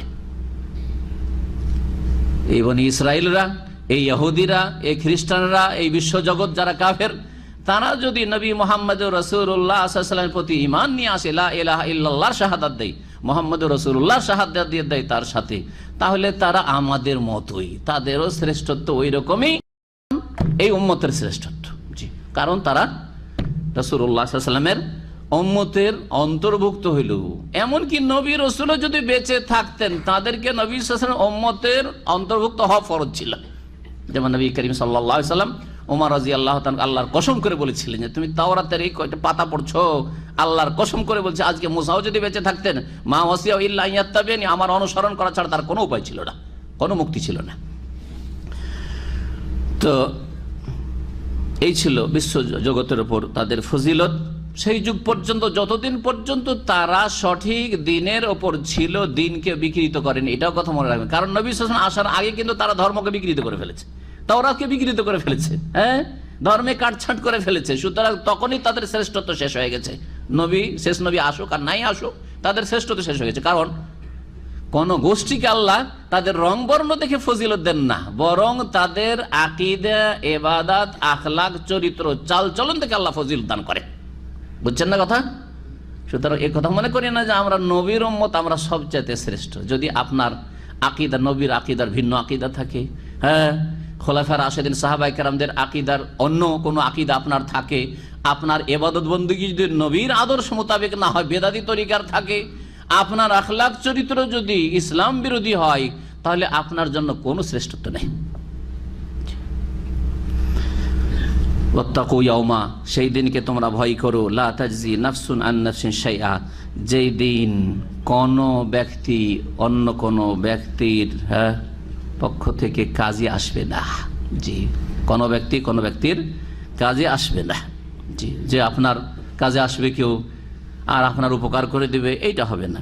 ওয়ালা ইউকবালু মিনহা শাফাআতুন, আর কোন ব্যক্তির পক্ষ থেকে কোনো সুপারিশও গ্রহণ করা হবে না। যদি কুফরির অবস্থায় ঈমান ইসলাম ভঙ্গ করে মানুষের মৃত্যু হয়, তাহলে কারো শাফাত কাজে আসবে না। আল্লাহ কোরআনে কারিমে কাফেরদের সম্পর্কে, এমনকি বেনামাজি সম্পর্কে বলে সূরাতুল মুদাসসিরে, ফামা তানফাউহুম শাফাআতুশ শাফিন, সুপারিশকারীদের সুপারিশ তাদের কোনো কাজে আসবে না। কারো কাজে আসবে না, না ওদের কাজে আসবে না, ওদের কাজে আসবে না, কারো কাজে আসবে না। তো অন্য জায়গায় তো আল্লাহ বলেছেন সুপারিশ আছে। হ্যাঁ, নবী কারীম সাল্লাল্লাহু আলাইহি ওয়াসাল্লাম সুপারিশ করবেন, আম্বিয়া রাসূলগণ সুপারিশ করবে, কিন্তু সুপারিশ কার জন্য আসবে? মুওয়াহিদ তৌহিদবাদী, বিদাতি নয়, শিরকি আকীদায় বিশ্বাসী নয়, ঈমান ইসলাম ভঙ্গকারী নয়, যার ঈমান রক্ষা করেছে শিরক থেকে, বিদআত থেকে, নেফাক কপটতা থেকে, তাদের জন্য সুপারিশ রয়েছে যদি ঘাটতি ত্রুটি থাকে। এদের পক্ষ থেকে কোনো সুপারিশ কবুল করা হবে না। ওয়ালা ইউখায মিনহা আদলুন, আর ক্ষতিপূরণও তাদের পক্ষ থেকে গ্রহণ করা হবে না। মুক্তিপণ সারা পৃথিবী যদি কাউকে দিয়ে দেওয়া হয়, তো কিন্তু কারো কাছে কিছু থাকবেও না। কিন্তু যদি ধরে নেওয়া হয় যে কাউকে সারা দুনিয়া আসমান জমিন সবকিছু দিয়ে দেওয়া হয়েছে, আর যদি বলে আমি সারা দুনিয়ার রাজত্ব দিয়ে আমি জাহান্নামের আযাব থেকে রেহাই পেতে চাই, আল্লাহ কোন রকমের ক্ষতিপূরণ বা মুক্তিপণ গ্রহণ করা হবে না। আদলুন মানে হচ্ছে মুক্তিপণ বা ক্ষতিপূরণ। ওয়ালা হুম ইউনসারুন, আর তারা সাহায্য প্রাপ্ত হবে না, কোনো সাহায্য হবে না। আল্লাহ রাব্বুল আলামিন স্মরণ করাচ্ছেন বনি ইসরাইলদেরকে যে শোনো, তোমাদের নিয়ামতগুলি একটু স্মরণ করো যা আল্লাহ তোমাদেরকে দিয়েছেন। ওয়াইজ নাজ্জাইনাকুম মিন আলি ফিরআউন, স্মরণ করো যখন তোমাদেরকে রেহাই দিয়েছিলাম, তোমাদেরকে নিষ্কৃতি দিয়েছিলাম। মিন আলে ফিরআউন, ফিরআউনের বংশধর থেকে, ফিরআউনের সেনাদল থেকে, ফিরআউনের অনুসারী জনগণ থেকে তারা যে জুলম অত্যাচার চালাচ্ছিল, সেই জুলম অত্যাচার থেকে তোমাদেরকে রক্ষা করেছিলাম। ইয়াসুমুনাকুম সুআল আযাব, তোমাদের উপর মর্মান্তিক শাস্তি চালাচ্ছিল তারা, তোমাদেরকে মর্মান্তিক শাস্তি দিচ্ছিল। কিভাবে? ইউযাব্বিহুনা আবনাআকুম, তোমাদের ছেলে সন্তানদেরকে তারা জবাই করত। ওয়াইয়াস্তাহিয়ুনা নিসাআকুম, তোমাদের মেয়ে সন্তানদেরকে অবশিষ্ট রাখতো, যাতে করে তাদের ঘরের ফেরাউন এবং ফেরাউনের সেনাবাহিনী আর ফেরাউনের অনুসারী যারা দলের লোক, তাদের বাড়ির দাসীতে পরিণত হয়। তোমাদের ঘরের মেয়েরা, হে বনী ইসরাঈল, অথচ তোমরা শ্রেষ্ঠ জাতি ছিলে, তোমাদের বদামলের কারণে এতদূর নিচে পৌঁছে দিয়েছি আমি। ওয়াফি যালিকুম বালাউম মির রাব্বিকুম আযীম, আর এতে ছিল তোমাদের প্রতিপালকের পক্ষ থেকে মহাপরীক্ষা। মহাপরীক্ষা, আল্লাহর আযাব হচ্ছে পরীক্ষা, যেমন আল্লাহর নিয়ামত হচ্ছে পরীক্ষা। দুঃখ পরীক্ষা, দুঃখ পরীক্ষা এটা সবাই বুঝে, দুঃখে পড়েছেন, পরীক্ষা চলছে। হ্যাঁ, আর সুখ হলো পরীক্ষা। অধিকাংশ লোক দুঃখের সময় কিন্তু সংশোধন করে ফিরে আসে, কিন্তু সুখের পরীক্ষায় অধিকাংশ লোক ফেল করে। কথা ঠিক না? জি, মানুষ যখন বেশি পয়সাওয়ালা হয়, হ্যাঁ, বেশি যখন জোর গায়ে জোর হয়ে যায়, শক্তি বেড়ে যায়, যে কোনো রকমের শক্তি, নেতৃত্বের শক্তি হোক, আর পয়সার শক্তি হোক, আর জনবল হোক, আর দাপট হোক, যে কোনো প্রভাব হোক, বিদ্যা বুদ্ধি হোক, তখন মানুষ মনে করে যে আমি খুব ভালো মানুষ, যার ফলে আল্লাহ আমাকে অঢেল দিয়েছেন, আমার কোনো অভাব রাখেননি, নিজেকে খুব ভালো মানুষ মনে করতে লাগে। আর তখন সীমা লঙ্ঘন করে। কাল্লা ইন্নাল ইনসানা লা ইয়াতগা আর রাআহু ইসতাগনা, শোনো মানুষের বড়ই বদ স্বভাব যে মানুষ সীমা লঙ্ঘন করে, লা ইয়াতগা আর রাআহু ইসতাগনা, যখন দেখে যে আমি অভাব মুক্ত হয়ে গেছি, কারো মুখাপেক্ষী না, কেউ আসুক আর নাই আসুক, কেউ আমার সাথে সম্পর্ক রাখুক আর নাই রাখুক, তখন মানুষ কি করে? গোমরা পথভ্রষ্ট হয়ে যায়। এদের ওপর আল্লাহর যে এই আযাব ছিল, পার্থিব আযাব, এতে ছিল বড় পরীক্ষা। আল্লাহ বলছেন পরীক্ষার উদ্দেশ্য কি? মানুষ সংশোধন করে সফলতা লাভ করুক, সংশোধন করুক। ওয়াইজ ফারাকনা বিকুমুল বাহর, আরো স্মরণ করো নিয়ামত, স্মরণ করো যখন তোমাদের সামনে সাগরকে কি করেছিলাম? দুই ভাগে বিভক্ত করেছিলাম। সাগরের ভিতরে রাস্তা, এদিকে পানি ওইদিকে পানি, মাঝখানে পানি নেই। কখন করেছিলেন আল্লাহ বলে বলেন? কখন করেছিলেন? যখন ফেরাউন হাজার হাজার সেনাবাহিনী তাড়া করে এসেছিল, ভোর রাতের সময়, সকাল হতে যাচ্ছে, ওই সময় একেবারে কাছে চলে এসছে, সামনে সাগর আর পেছন দিকে হাজার হাজার সেনাবাহিনী। ইন্না লামুদরাকুন, এখন তো ধরা খেয়ে যাও মুসা, কি করলে? মুসা আলাইহিস সালামের আল্লাহর উপর কত তাওয়াক্কুল ভরসা। কাল্লা ইন্না মাইয়া রব্বি সায়াহদিন, হতেই পারেন এটা সূরা শুআরা বলছেন, আমার সাথে আমার রব রয়েছেন, আল্লাহ আছেন, সায়াহদিন, শীঘ্রই তিনি অবশ্যই রাস্তা দেখাবেন, অবশ্যই রাস্তা দেখাবেন তিনি। সাথে সাথে আল্লাহ বলছেন যে আনেদের বিআসাকা আল বাহার, মারো লাঠির বাড়ি। এই লাঠির বাড়ি মারতেই বিশাল বিশাল লম্বা চড়া রাস্তা হয়ে গেল। আল্লাহ বলছেন ওয়াইজ ফারাখনা বিকুম, এইটা কি কম বড় নিয়ামত যে স্মরণ করো তোমাদের সামনে সাগরকে কি করেছিলাম, বিভক্ত করে দিয়েছিলাম। ফানজাইনাকুম, অতবার তোমাদেরকে রেহাই দিয়েছিলাম, রক্ষা করেছিলাম। ওয়াগরাকনা আলা ফিরআউন, এবং ফিরআউনের বংশধরকে আমি ডুবিয়ে ধ্বংস করেছিলাম, মেরেছিলাম। ওয়া আনতুম তানজুরুন, সেই সময় তোমরা প্রত্যক্ষ করছিলে, দেখছিলে, তাকিয়ে তাকিয়ে দেখছে যে ওরা আসলো, শুকনোতে নামলো, আর যেমনই নামলো ডুবে সব ধ্বংস হয়ে গেল, চোখের সামনে দেখছেন। আল্লাহর শুকরিয়া আদায় করো, কত বড় নিয়ামত দিয়েছি তোমাদেরকে। ওয়াইদ ওয়াদানা মুসা 40 লাইলা, আরো স্মরণ করেছে আল্লাহ রাব্বুল আলামিন যে যখন আমি নির্ধারণ করেছিলাম মুসা আলাইহিস সালামের জন্য 40 রাত, মানে 40 দিনের জন্য তুমি আসো, আমি তাওরাত দেব। আল্লাহ রাব্বুল আলামিন মুসা আলাইহিস সালামকে ডাকলেন। প্রথম 30 দিন, বিস্তারিত এই বিষয়টি সূরা আরাফে রয়েছে, ওই আয়াতগুলিতে যেগুলির কথা বললাম একটু আগে। 30 দিন, তারপরে আল্লাহ বললেন যে আর 10 দিন, আর এই 40 দিন কন্টিনিউ তিনি রোজা রাখছেন, আল্লাহর সাথে সাক্ষাতে গিয়েছেন। এই যে গিয়েছেন, এই সময় তিনি তার স্থলাভিষিক্ত খলিফা করেছেন কাকে? নিজ ভাই নবী হারুন আলাইহিস সালামকে। উখলুফনি ফি কওমি, আমার সম্প্রদায়ের মাঝে তুমি আমার খলিফা হয়ে থাকো, দেখাশোনা করো, দেখিও এরা যেন গোমরা না হয়ে যায়। সুবহানাল্লাহ, যে ভয় করছিলেন তাই হইল। 40 দিন পরে ফিরে আসছেন তাওরাত নিয়ে, তো এইদিকে জাতির সবাই বাছুর পূজায় মেতে উঠেছে। বাছুর পূজা, তো এই যে গোমাতার পূজা হিন্দুদের, এটার প্রাচীন ইতিহাস হচ্ছে বনি ইসরাইলদের এই ইহুদিরা, ইহুদিদের এই পূর্বপুরুষরা, তারাই বাছুর পূজা শুরু করেছে। ওখান থেকে আর্যরা কোনো কালে যখন ভারতে আসে, তখন ওখান থেকে এই গো পূজাটা নিয়ে আসে, তাদের স্মৃতিতে থেকে যায়, আর তারপরে তখন এই গো পূজা শুরু করে এই হিন্দুরা। আল্লাহ রাব্বুল আলামিন বলছেন যে 40 দিনের সময় যে নির্ধারণ করেছিলাম মুসা আলাইহিস সালামের জন্য, সুম্মা তাখাযতুমুল ইজলা, তখন হে বনি ইসরাইল তোমরা তার চলে যাওয়ার পরে তোমাদের থেকে, আমার সাথে সাক্ষাতের জন্য যে চলে গিয়েছিল তোমাদের থেকে, তারপরে তোমরা বাছুরকে উপাস্য রূপে গ্রহণ করেছিলে। সুম্মা ইত্তাখাযতুমুল ইজলা, ইজল মানে হচ্ছে জি বাছুর। তোমরা ষাঁড় বা বাছুরকে তোমরা কি করেছিলে? তার চলে যাওয়ার পরে উপাস্য রূপে গ্রহণ করেছিলে, তারই পূজা করেছিলে। আচ্ছা, এই ষাঁড় বা এই বাছুর কেমন করে তৈরি হলো? তাদের মাঝে একজন লোক সামেরি ছিল, বদ প্রকৃতির মানুষ। একটা বদ প্রকৃতির লোক পুরো জাতিকে সর্বনাশ করে। একটা জাতি ধ্বংস করার জন্য একজন বদ লোক যথেষ্ট, বুঝছেন না? জি, মক্কার কাফের জাতিকে বরবাদ করার জন্য আবু জাহলের মতো একটা বদ লোকই যথেষ্ট। ফেরাউনের হাজার হাজার লক্ষ লক্ষ মানুষ, ওই দেশবাসীকে ধ্বংস করার জন্য একজন ফেরাউনই যথেষ্ট।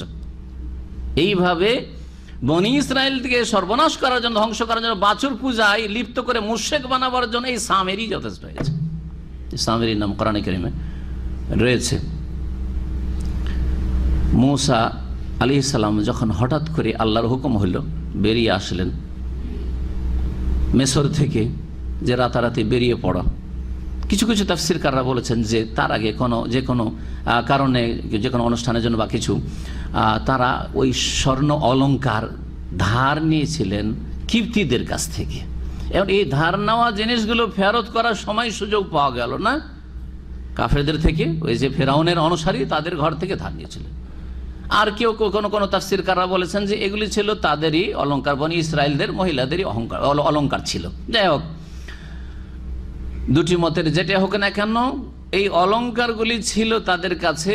আর সাগর পার হয়ে এখন তিহের ময়দানে মুসা আলাইহিস সালাম গেছেন আল্লাহর সাথে সাক্ষাতে 40 দিনের জন্য। এদিকে সামেরি করলো কি, ওই অলংকারগুলি নিয়ে সবগুলিকে গলিয়ে একটা ষাঁড় তৈরি করলো, বাছুর। তাতে থেকে একটা আওয়াজ আসা শুরু হলো। এই আওয়াজ যে কোন আওয়াজ ছিল, কেউ কেউ বলছে এটা শয়তানের আওয়াজ ছিল। শয়তান ভিতরে, শয়তান সবকিছু করতে পারে। যেই জায়গায় আল্লাহ ছাড়া অন্যের পূজা হয় সেখানে শয়তান সমস্ত রকমের কাজ করে।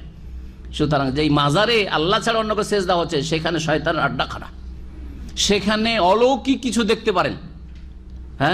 অসম্ভব কিছু নাই, কারণ শয়তান এর মাধ্যমে কি করতে চায়? গোমরা করতে চায়, মুশরিক বানাতে চায়। যেখানে প্রতিমা পুতুলের পূজা হয় সেখানে অলৌকিক কিছু দেখতে পারেন, দেখবেন আপনি। জি হ্যাঁ, কথা সত্য। জি, এক মুশরিকা মহিলা কবর মাজার পূজা করে আর শিরকি কুফর, ইয়া গাউস ইয়া মাদাদ এসব জিকির করে। সে আমার এক চাচার শাশুড়ি আমাকে চাচা ধরে নিয়ে গেল, ছাত্র জীবনের কথা, তখন নতুন নতুন ফারেক হয়েছি, 18-19 বছর মাত্র বয়স, কি 20 বছর বয়স, নিয়ে গেল। আর সে কি আর বুঝে আমার কথা? হ্যাঁ, পাকা মুশরিক হয়ে গেছে। সে আমার সামনে ওই সব শিরকি কুফরি জিকির আজকার পড়ছে, মানে গায়রুল্লাহর কাছে ফরিয়াদ করছে। অনেক বোঝাবার চেষ্টা করলাম, আমার সামনে অত বড় কথা না বললেও আমার চাচাকে বলছে যে তোমার ভাতিজার টুপি তো ছোট, এই তো ছুটতে আমাদের এই সাদা টুপিগুলো, আমাদের হুজুরদের, আমাদের পীর সাহেবদের টুপি এত বড় বড় টুপি। আজকাল হ্যাঁ, যেসব বক্তা জাতিকে বিভ্রান্ত করছে তাদের টুপিগুলো উঁচা উঁচা টুপি, টুপি দেখে মনে করে বড় বড় আল্লামা, টুপিতেই আল্লামা, তাদের এলেম সব টুপিতে ভরা আছে। এইখানে এলেম নেই, এইখানে কি সব এলেম। জাতিকে বিভ্রান্ত করে ছাড়ছে, ভুল ব্যাখ্যা করে ছাড়ছে। কি থেকে কি ইসলামের ব্যাখ্যা করছে যেটা 1400 বছর ইতিহাসে কেউ জানতো না। এইভাবে জাতিকে গুমরাহ করে দিচ্ছে। কিয়ামতে সমস্ত এই গুনাহগার যারা বিভ্রান্ত হচ্ছে এদের কারণে তাদের বোঝাগুলি এরা উঠাবে ইনশাআল্লাহ। তো কোনো মতে মানাতে পারা গেল না।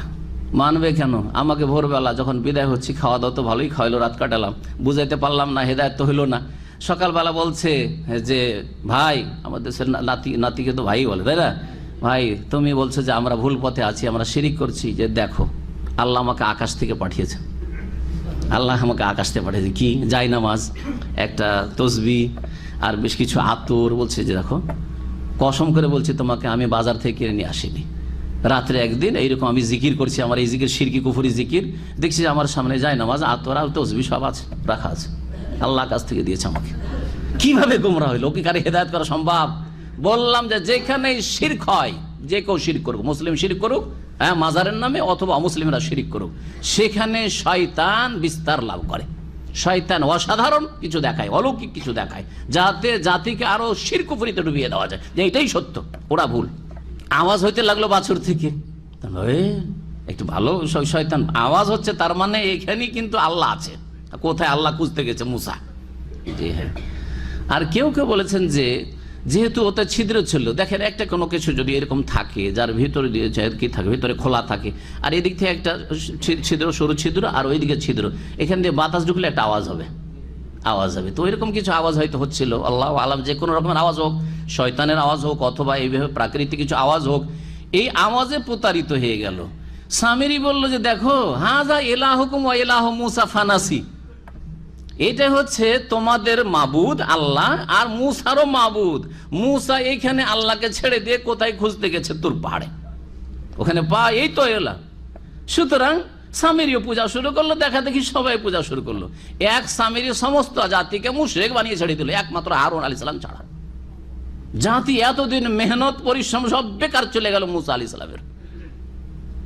মুসা আলাইহিস সালামের মেহনত বেকার হয়ে মুশরিক হয়ে গেল, আবার নতুন করে এদেরকে তওবা করে মুসলিম বানাইতে হচ্ছে। তাহলে আমার আপনার মাধ্যমে কিছু লোক হেদায়েতে গুমরাহ হবে নাকি? হ্যাঁ, পেরেশান হবেন না? কত লোক হেদায়েত হবে, কত লোক গুমরাহ হবে, কত লোক এই গর্ত থেকে উঠবে, আর এক গর্তে আছাড়কে পড়বে, ছোট গর্ত থেকে উঠবে বড় গর্তে পড়বে, বড় গর্ত থেকে উঠবে ছোট গর্তে পড়বে, চলতেই থাকবে। এটা সুন্নাতুল্লাহ, চলতে থাকবে। হেদায়েতের ওপর স্থায়িত্ব, হেদায়েতের ওপর অটলতা, ইস্তেকামা, এটা আল্লাহর বড় নিয়ামত। রব্বানা লা তুযিগ কুলুবানা বা'দা ইয হাদাইতানা ওয়া হাব লানা মিন লাদুনকা রাহমাতান ইন্নাকা আনতাল ওয়াহ্হাব। জাতি মুশরিক হয়ে গেল। আল্লাহ বলছেন যে এই কাজ তোমরা করলে, সুম্মাত্তাখাযতুমুল ইজলা মিন বাদি ওয়া আনতুম যালিমুন, তোমরা জালেম হয়ে পড়েছিলে। সুম্মা আফাউনা আনকুম, তারপরে তোমাদেরকে মাফ করে দিলাম, মিন বাদি যালিক, এর পরেও, লাআল্লাকুম তাশকুরুন, যাতে করে আল্লাহর কৃতজ্ঞ হও যে এত বড় অপরাধ করলাম, তারপরে আল্লাহ আমাদেরকে ক্ষমা করে দিলেন। সুতরাং আল্লাহর শুকরিয়া আদায় করে আর এইরকম কাজ করব না। তারপর আল্লাহ বলছেন, ওয়াইজ আতাইনা মুসাল কিতাব আল ফুরকান লাআল্লাকুম তাহতাদুন, স্মরণ করো যখন মুসা আলাইহিস সালামকে আল কিতাব তাওরাত দিয়েছিলাম, ওয়াল ফুরকান, এবং সত্য মিথ্যার মাঝে পার্থক্যকারী বিষয় দিয়েছিলাম। সেটা কি ছিল? একদল বলছেন যে তাওরাতকেই ফুরকান বলা হয়েছে, তাওরাতের অপর নাম ফুরকান, কারণ তার মাধ্যমে সেই যুগে আল্লাহ হক আর বাতিলের মাঝে পার্থক্য করে দিয়েছেন। যেমন কোরআনে কারীমকে আল্লাহ কি বলেছেন? আল ফুরকানও বলেছেন। তাবারাকাল্লাযী নাযালা আল ফুরকান, কোরআনে কারীমটি হক এবং বাতিল, তাওহীদ আর শিরক ভালো এবং মন্দের মাঝে আল্লাহ পার্থক্য স্পষ্ট করে দিয়েছেন। আর অন্য আরেকটি তাফসির হচ্ছে যে আল কিতাব মানে তাওরাত, মূসাকে আমি তাওরাত দিয়েছিলাম। আর ফুরকান মানে হচ্ছে মূসা আলাইহিস সালাম মুজিজাগুলি, যে 9টি মুজিজা নবী মূসা আলাইহিস সালামকে আল্লাহ ওয়ালাকাদ আতাইনা মূসা 9 আয়াতিন বাইয়িনাত সূরা বনী ইসরাঈলে রয়েছে।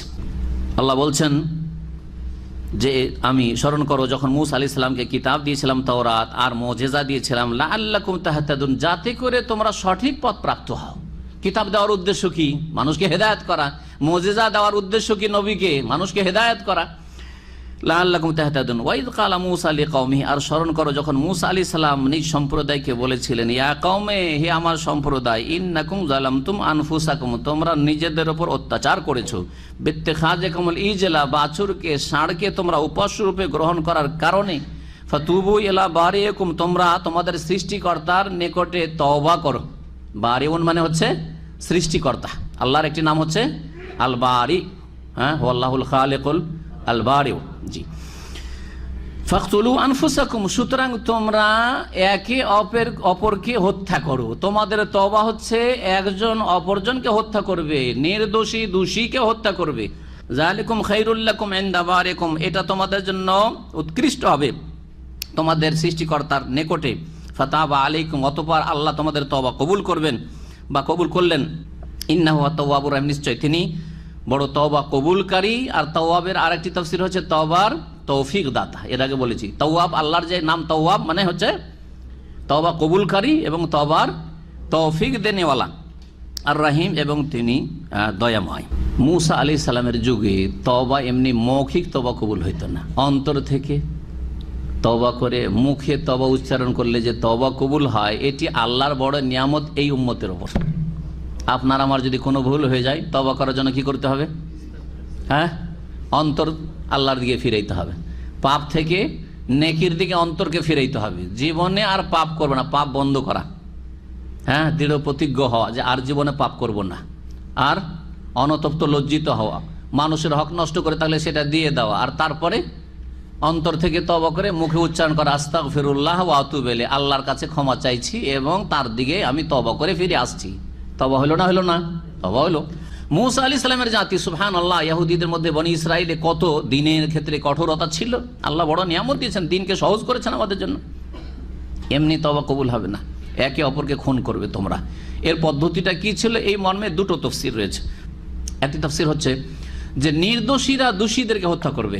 এক সারি নির্দোষী, অর্থাৎ যারা বাছুর পূজা করেনি, তাদের অল্প কিছু লোক যারা ছিল ভালো মানুষ, একবারে কাছাকাছি লোক ছিল, কিছু এলম ছিল তাদের। এলম থাকলে মানুষকে ধোকা দিতে পারে না, সামেরি ওদেরকে ধোকা দিতে পারেনি। তো এদের সংখ্যা একেবারে অল্প ছিল।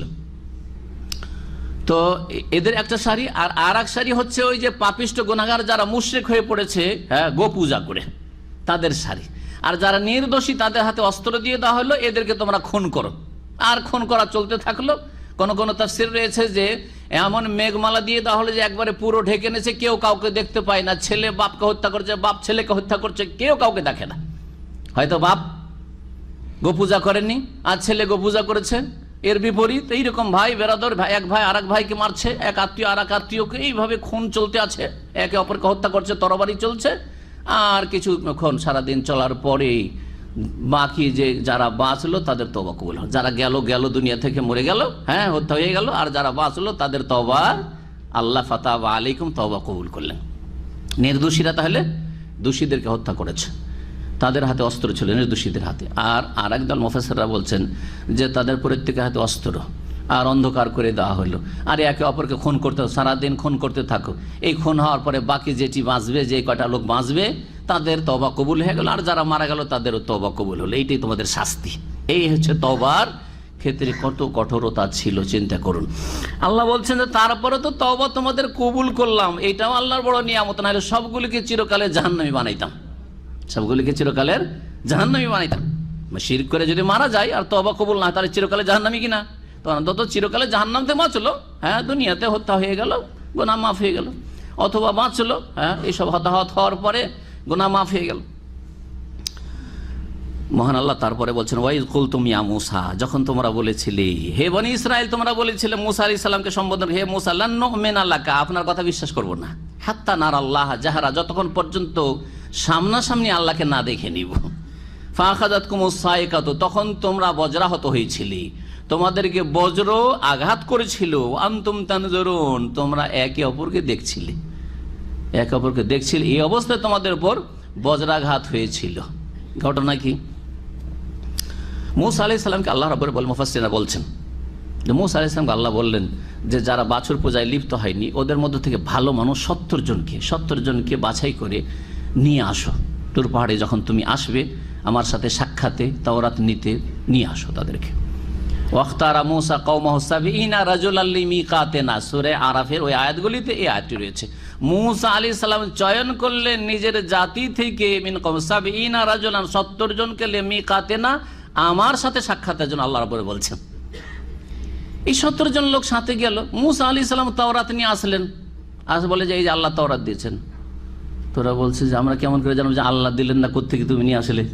আউযুবিল্লাহ, কেমন করে বুঝবো যে আল্লাহকে একটু দেখিয়ে দেন তাহলে একটু মানবো, আল্লাহকে না দেখলে আমরা কেমন করে বিশ্বাস করবো?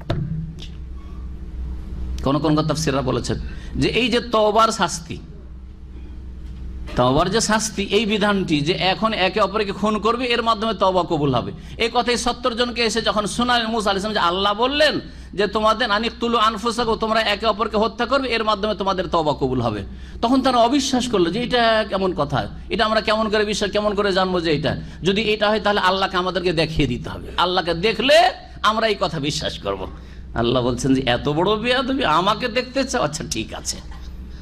হঠাৎ করে তাদের উপর বজ্রপাত হইলো, আর একজন একজন করে মরতে থাকলো। ৭০ জন একটা করে আঘাত হচ্ছে, একজন করে মরছে, বাকিগুলো তাকাচ্ছে, একজন করে মরছে বা তাকাচ্ছে। এই অন্তম তানজুরুন, তোমাদের চোখের সামনে সবার উপর বজ্রপাত হলো আর তোমরা মারা গেলে, একদিন এক রাত মরে পড়ে থাকলো।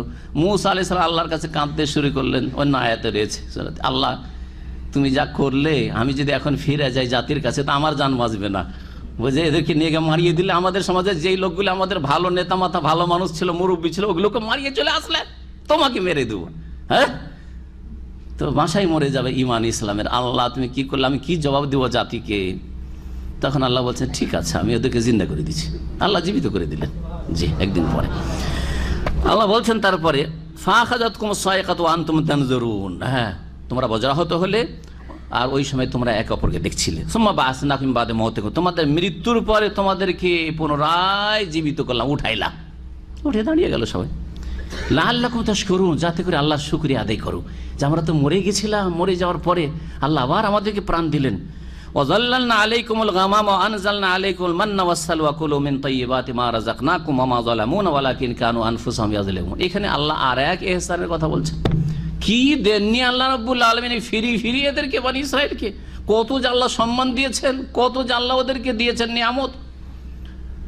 তিহের ময়দানে মরুভূমি, হ্যাঁ সাইনার মরুভূমি, মরুভূমিতে কিছুই নেই, গাছপালা নেই, খাদ্যের ব্যবস্থা নেই ওখানে, আর বাড়ি না ঘর কিছুই নেই, তাহলে ওখানে গিয়ে খাবার লাগবে, তাই না?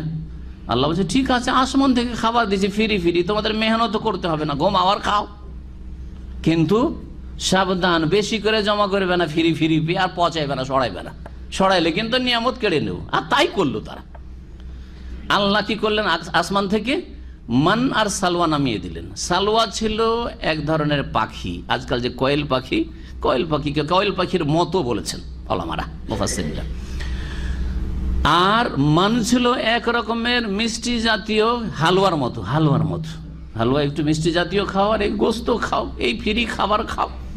কিছুদিন খাওয়ার পরে বেয়াদবি শুরু করলো, এগুলো মানুষের খাবার, এগুলো ডেলি ডেলি খাওয়া যায়। আর এটা মানুষের স্বভাব, শুধু বনি ইসরায়েলের নয়, এখানে যারা বিভিন্ন কোম্পানিতে থাকেন আর ক্যান্টিনে খাওয়া দাওয়া করেন তাদের সাথে কথা বললে বুঝবেন।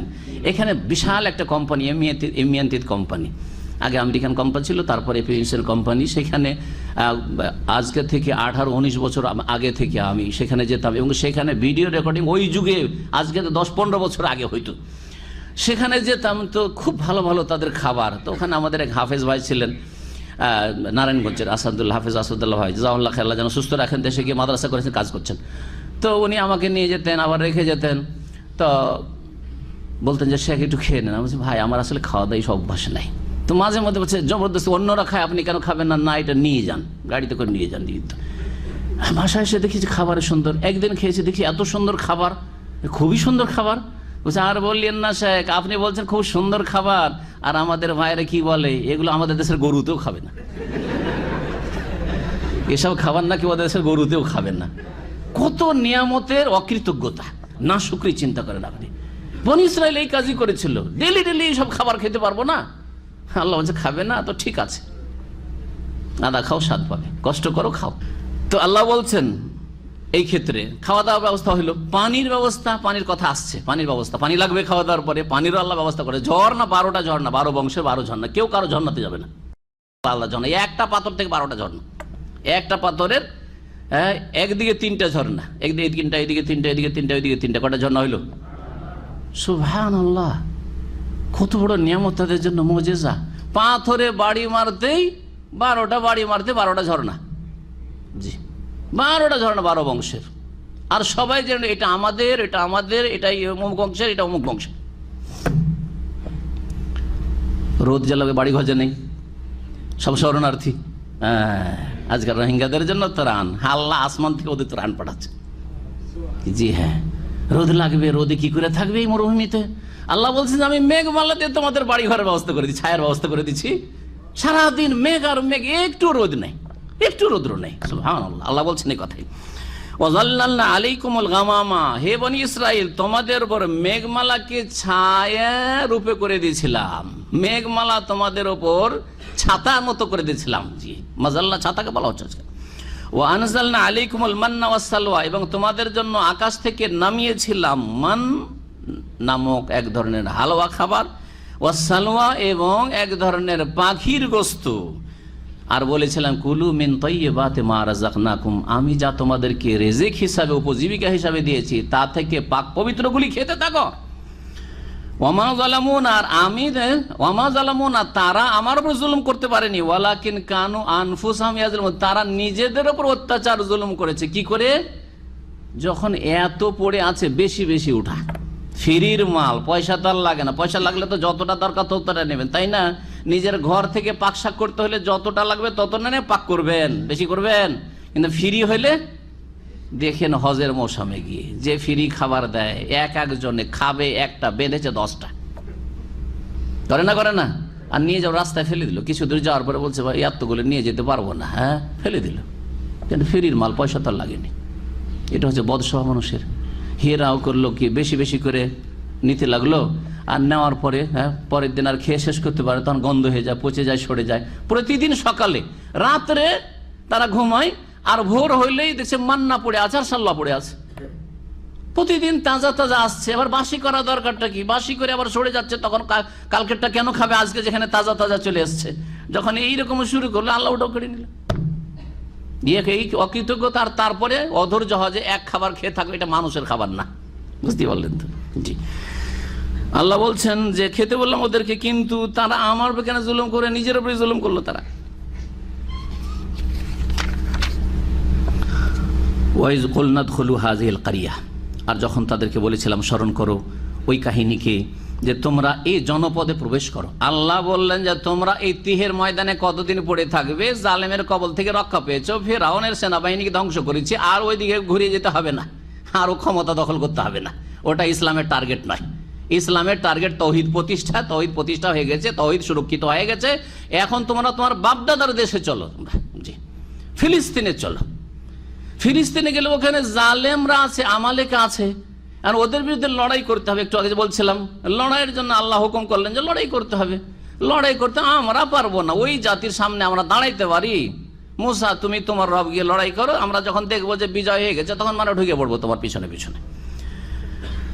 আল্লাহ বললেন যে উদখুলু হাযিল কারিয়া ফাকুলু মিন হাইসু শি'তুম রাগাদা, আর সেখান থেকে তোমরা, ফিলিস্তিন খুব সুন্দর দেশ, জৈতুনের দেশ, তিনের দেশ, হ্যাঁ বরকতের দেশ। আল্লাহ বরকত বলেছে আল্লাযী বারাকানা হাওলা, চারিদিকে বরকত আর বরকত রয়েছে সেখানে। ওই দেশে প্রবেশ করতে আল্লাহ বললেন, এবং বললেন সেখান থেকে তোমরা আহার করতে থাকো, হাইসু শি'তুম, যেখানেই তোমরা চাও না কেন, রাগাদান, অফুরন্ত ভাবে, ওয়াদখুলুল বাবা সুজ্জাদা, আর বাইতুল মুকাদ্দাস শহরের যখন দরজায় ঢুকবে তখন তোমরা বিনয়িত হয়ে প্রবেশ করবে। সুজ্জাদার মানে ঝুঁকে, মাথা ঝুঁকে, সিজদা করে তা ঢোকা যায় না, এখানে সেজদা বলতে কি করা হয়েছে, রুকু বোঝানো হয়েছে, ঝুঁকে মাথাটা ঝুঁকে শির নত করে তোমরা প্রবেশ করবে। শির নত করার উদ্দেশ্য হচ্ছে আল্লাহর শুকরিয়া আদায় করা, যে আল্লাহ আমাদেরকে কত বছর গোলামির জীবনে ফেলে রাখলেন, আর ওখান থেকে উদ্ধার করলে আল্লাহ তার খাস রহমতে, আর আজকে আমাদের বাপদাদা পূর্বপুরুষের মাতৃভূমিতে আবার ফিরে আসার তৌফিক দিলেন, ফিরিয়ে দিলেন আল্লাহর নিয়ামত। সুতরাং আল্লাহর শুকরিয়া আদায় করছি। সিজদা অবনত হয়ে তোমরা প্রবেশ করো এই ফিলিস্তিনে। ওয়াকুল হিত্তাতুন, তাহলে কর্মের দিক থেকে ইবাদত হচ্ছে যে শারীরিকভাবে শুকরিয়া আদায় করো, আর জবানের ইবাদত হচ্ছে আল্লাহর কাছে গুনাহ খাতার জন্য ক্ষমা চাও। ওয়াকুলু, আর তোমরা বলো হিত্তাতুন মানে হুত্তা আন্না খাতায়ান, হে আল্লাহ আমাদের গুনাহগুলিকে ঝরিয়ে দাও। হাত্তা হুত্ত মানে ঝরিয়ে দেওয়া। এখান থেকে আজকাল এই শব্দটা ব্যবহার করছে আরবরা মাতৃভাষায়। কোনো কিছু রেখে দিতে বললে কি বলছে, হুত্তা হুত্তা না বলছে না, রেখে দাও রেখে দাও। হিত্তাতুন বলো, হিত্তাতুন মানে আল্লাহ গুনাহগুলিকে আমাদের নামিয়ে দাও বা ঝরিয়ে দাও, ফেলে দাও। নাগফির লাকুম, এই দোয়া যদি তোমরা করো তাহলে তোমাদের গুনাহগুলিকে আমি ক্ষমা করে দেবো। ওয়াসানাজিদুল মুহসিনিন, আর সৎ কর্মশীলদের বৃদ্ধি করব, সৎ কর্মশীলদের নিয়ামতকে অনুগ্রহকে বৃদ্ধি করব। কিন্তু এরা না আল্লাহর নাফরমানি করতে হবে। কি করলো? এক নাফরমানি, আল্লাহ বলেছেন যে তোমরা ঝুঁকে সেজদা অবনত হয়ে মানে মাথা ঝুঁকিয়ে ঢোকো, তারা এইভাবে ঢুকলো, মাথাটাকে একটু পিছনে করে আর পাটাকে সামনের দিক করে। বেয়াদবি, সীমাহীন বেয়াদবি, আল্লাহর সাথে বিরুদ্ধাচরণ। 2 নম্বর হচ্ছে আল্লাহ বললেন যে হিত্তাতুন বলো, আল্লাহ আমাদের গুনাহ খাতা মাফ করে দাও। হ্যাঁ, অনেকে শব্দ নিয়ে রসিকতা করে, কোনো বাক্য নিয়ে রসিকতা করে, ঠাট্টা মশকরা করে ধর্মের, যেটা কুফরি। জি, এরা কি করলো? ওই রকমই করলো। হিত্তাতুন না বলে এমন একটা কথা বললো যেটা উদ্দেশ্যবিহীন, ফালতু কথা। হিনতাতুন, কি বললো? হিনতাতুন। হিনতাতুন মানে গম, হিনতাতুন মানে গম। আল্লাহর শব্দ বাতলানো শব্দ বলবে না, নবী যেটা শিখেন সেটা বলবে না। কোন কোন তাফসীরে আছে হাব্বাতুন ফি শাইরাতিন, হাব্বাতুন মানে শস্য, ফি শাইরাতিন, শাইরাতুন মানে হচ্ছে জব। এইসব কথা বললো, কিন্তু হিত্তাতুন বললো না। আল্লাহ যেটা বলতে বলেছেন, নবী যেটা শিখেছেন সেটা বললো না, যে আল্লাহ গুনাহ খাতা মাফ করবে। ফাবাদদালাল্লাযিনা যালামু কাওলান গায়রাল্লাযী ক্বিলা লাহুম, যারা জুলম অত্যাচার করেছিল এই বনি ইসরাইল, তারা এমন কথা বলল, সেই কথার বদলায় যেই কথা তাদেরকে বলা হয়েছিল যেটা বলো, সেই কথার জায়গায় অন্য কথা বলল। অর্থাৎ কথাকে তারা পরিবর্তন করলো, যেই কথা তাদেরকে বলা হয়েছিল সেই কথা না বলে জালেমরা কথাকে পরিবর্তন করলো, হিত্তাতুনকে হিনতাতুন বললো। ফানজালনা আলাল্লাযিনা যালামু রিজজাম মিনাস সামাই, অতঃপর এর ফলস্বরূপ আমি জালেমদের ওপর আকাশ থেকে শাস্তি নামিয়ে দিলাম। কি শাস্তি ছিল? রিজ মানে হচ্ছে আযাব। এই শাস্তি ছিল প্লেগের শাস্তি, মহামারী। নবী করিম সাল্লাল্লাহু আলাইহি ওয়াসাল্লামের সহিহ বুখারীতে একটি হাদিস রয়েছে যে মহামারী যে রোগ, এই যে বসন্ত, গুটি বসন্ত, তারপরে কলেরা, যেগুলিতে মানুষ হাজার হাজার সাথে সাথে শত শত মরতে থাকে, গ্রাম কি গ্রাম উজাড় হয়ে যায়, এগুলিকে মহামারী বলা হয়। তো মহামারী আত-তাউন আযাবুন নাযালা মিনাস রিজজুম মিনাস সামা, আকাশের হচ্ছে আযাব যা আল্লাহ পাঠিয়েছিলেন তোমাদের পূর্বের জাতির উপরে, বনি ইসরাইলদের উপর, তাদের অবাধ্যতার কারণে আল্লাহ তাদেরকে ধ্বংস করেছিলেন এই মহামারী দিয়ে। এই মহামারী শুরু হয়ে গেল, মহামারী শুরু হয়ে গেল এই তিহের ময়দানে তাদের উপর, বিমা কানু ইয়াফসুকুন, তাদের বিরুদ্ধাচরণ করার কারণে। তারপর আল্লাহ রাব্বুল আলামিন বলছেন পানির কথা। একটু বললাম না যে খাওয়া দাওয়ার ব্যবস্থা হইল, হ্যাঁ, থাকার ব্যবস্থা হলে যে রোদ লাগবে না, ছায়া আছে, হ্যাঁ, নিজে আর ঘর বাড়ি তৈরি করার দরকারই নেই। কতদিন ছিলেন এরকম অবস্থায় তারা জানেন? 40 বছর। অল্প সময়ে চলে যেতে পারতো তারা যদি আল্লাহর হুকুম মানত আর জেহাদে অংশ নিত মুসা আলাইহিস সালামের সাথে, কিন্তু তারা জেহাদ করতে রাজি হয়নি। যখন অস্বীকার করলো, মুসা আলাইহিস সালামের ইন্তেকাল হয়ে গেল, হারুন আলাইহিস সালামের ইন্তেকাল হয়ে গেল। মুসা আলাইহিস সালামের খাস একজন ছাত্র ছিলেন, তার নাম ছিল ইউশা বিন নুন, যাকে সঙ্গী করে মুসা আলাইহিস সালাম খেজরের সাথে সাক্ষাতে গিয়েছিলেন। ওয়াইদ কালা মুসা লিফাতাহু, তার যুবক এই ইউশা বিন নুন তখন এই জাতির নেতৃত্ব দিতে শুরু করলেন, কারণ নবী মুসা আলাইহিস সালাম ইন্তেকাল করেছেন। ইউশা বিন নুনের জামানায় তখন জিহাদ ফি সাবিলিল্লাহ করে, তারপরে তখন 40 বছর পরে তখন ফিলিস্তিনের জমিন, মাতৃভূমি তাদের নসিব হয়। আল্লাহর আদেশ অমান্য করলে, আল্লাহর অবাধ্য হলে যে আল্লাহর আযাব আসে, এর ইতিহাস বনি ইসরাইলদের এই ইতিহাস। 40 বছর তারা এই তিহের ময়দানে ঘুরতে থাকে, ময়দান থেকে বের হওয়ার চেষ্টা করে, আবার ওখানে ঘুরে ফিরে। পড়ে থাকে, রাত্রে চলে, যে ঠান্ডার সময় একটু চলাফেরা করি, মরুভূমি পার করি, রাত্রে চলতে থাকে, মনে করে যে এই তিহের ময়দান থেকে মরুভূমি থেকে বেরিয়ে যাবো, সাইনার মরুভূমি থেকে, আবার সকালে যেখান থেকে শুরু করছে ওখানে ফিরে চলে এসছে। কি আল্লাহ রাজা! মুফাসসিরিন কোন এই বিষয়গুলি উল্লেখ। পানির প্রয়োজন, আল্লাহ পানিও দিয়েছিলেন তাদেরকে। বলছেন ওয়াইজ ইসতাসকা মূসা লিকাওমিহি, স্মরণ করে যখন মূসা আলাইহিস সালাম পানি চেয়েছিলেন নিজ সম্প্রদায়ের জন্য। ফাকুলনা, তখন আমি বলেছিলাম মূসাকে, ইদরিব বিআসাকাল হাজার, তোমার লাঠি দিয়ে পাথরে আঘাত করো, মারো। ফানফাজারাত মিন হুসনাতা আশারাতা আইনা, যার ফলে সেই পাথর থেকে 12টি ঝর্ণা প্রবাহিত হয়েছিল। তাদের আলেমা করল ওনাসি মশরাবাহম, প্রত্যেক সম্প্রদায় বা প্রত্যেক ব্যক্তি নিজের পান স্থান জেনে গিয়েছিল যে আমি অমুক বংশের, এটা ঝর্ণা আমাদের, আমি অমুক বংশের, এটা ঝর্ণা আমাদের, এটা ঝর্ণা আমাদের। এইভাবে প্রত্যেক গোষ্ঠী নিজ নিজ পান স্থান জেনে গিয়েছিল। কুলু ওয়াশরাবু মির রিজকিল্লাহ, আল্লাহ বলেন দেখো তোমরা আল্লাহর রিজিক থেকে পানাহার করতে থাকো। ওয়ালা তাসাউ ফিল আরজি মুফসিদিন, আল্লাহর জমিনে তোমরা অশান্তি বিশৃঙ্খলা সৃষ্টি করে বেড়ায়ও না।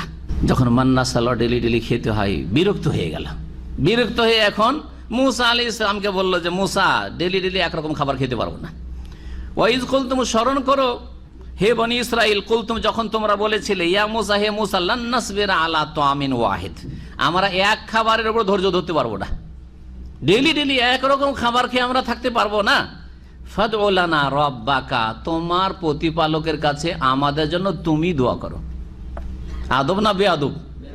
চিন্তা করেন, এক তো তোমার রব, মানে মূসার রব, নিজের রব বললো না। ওদের উচিত ছিল যে আমাদের রবের কাছে একটু দোয়া করেন, তাই না?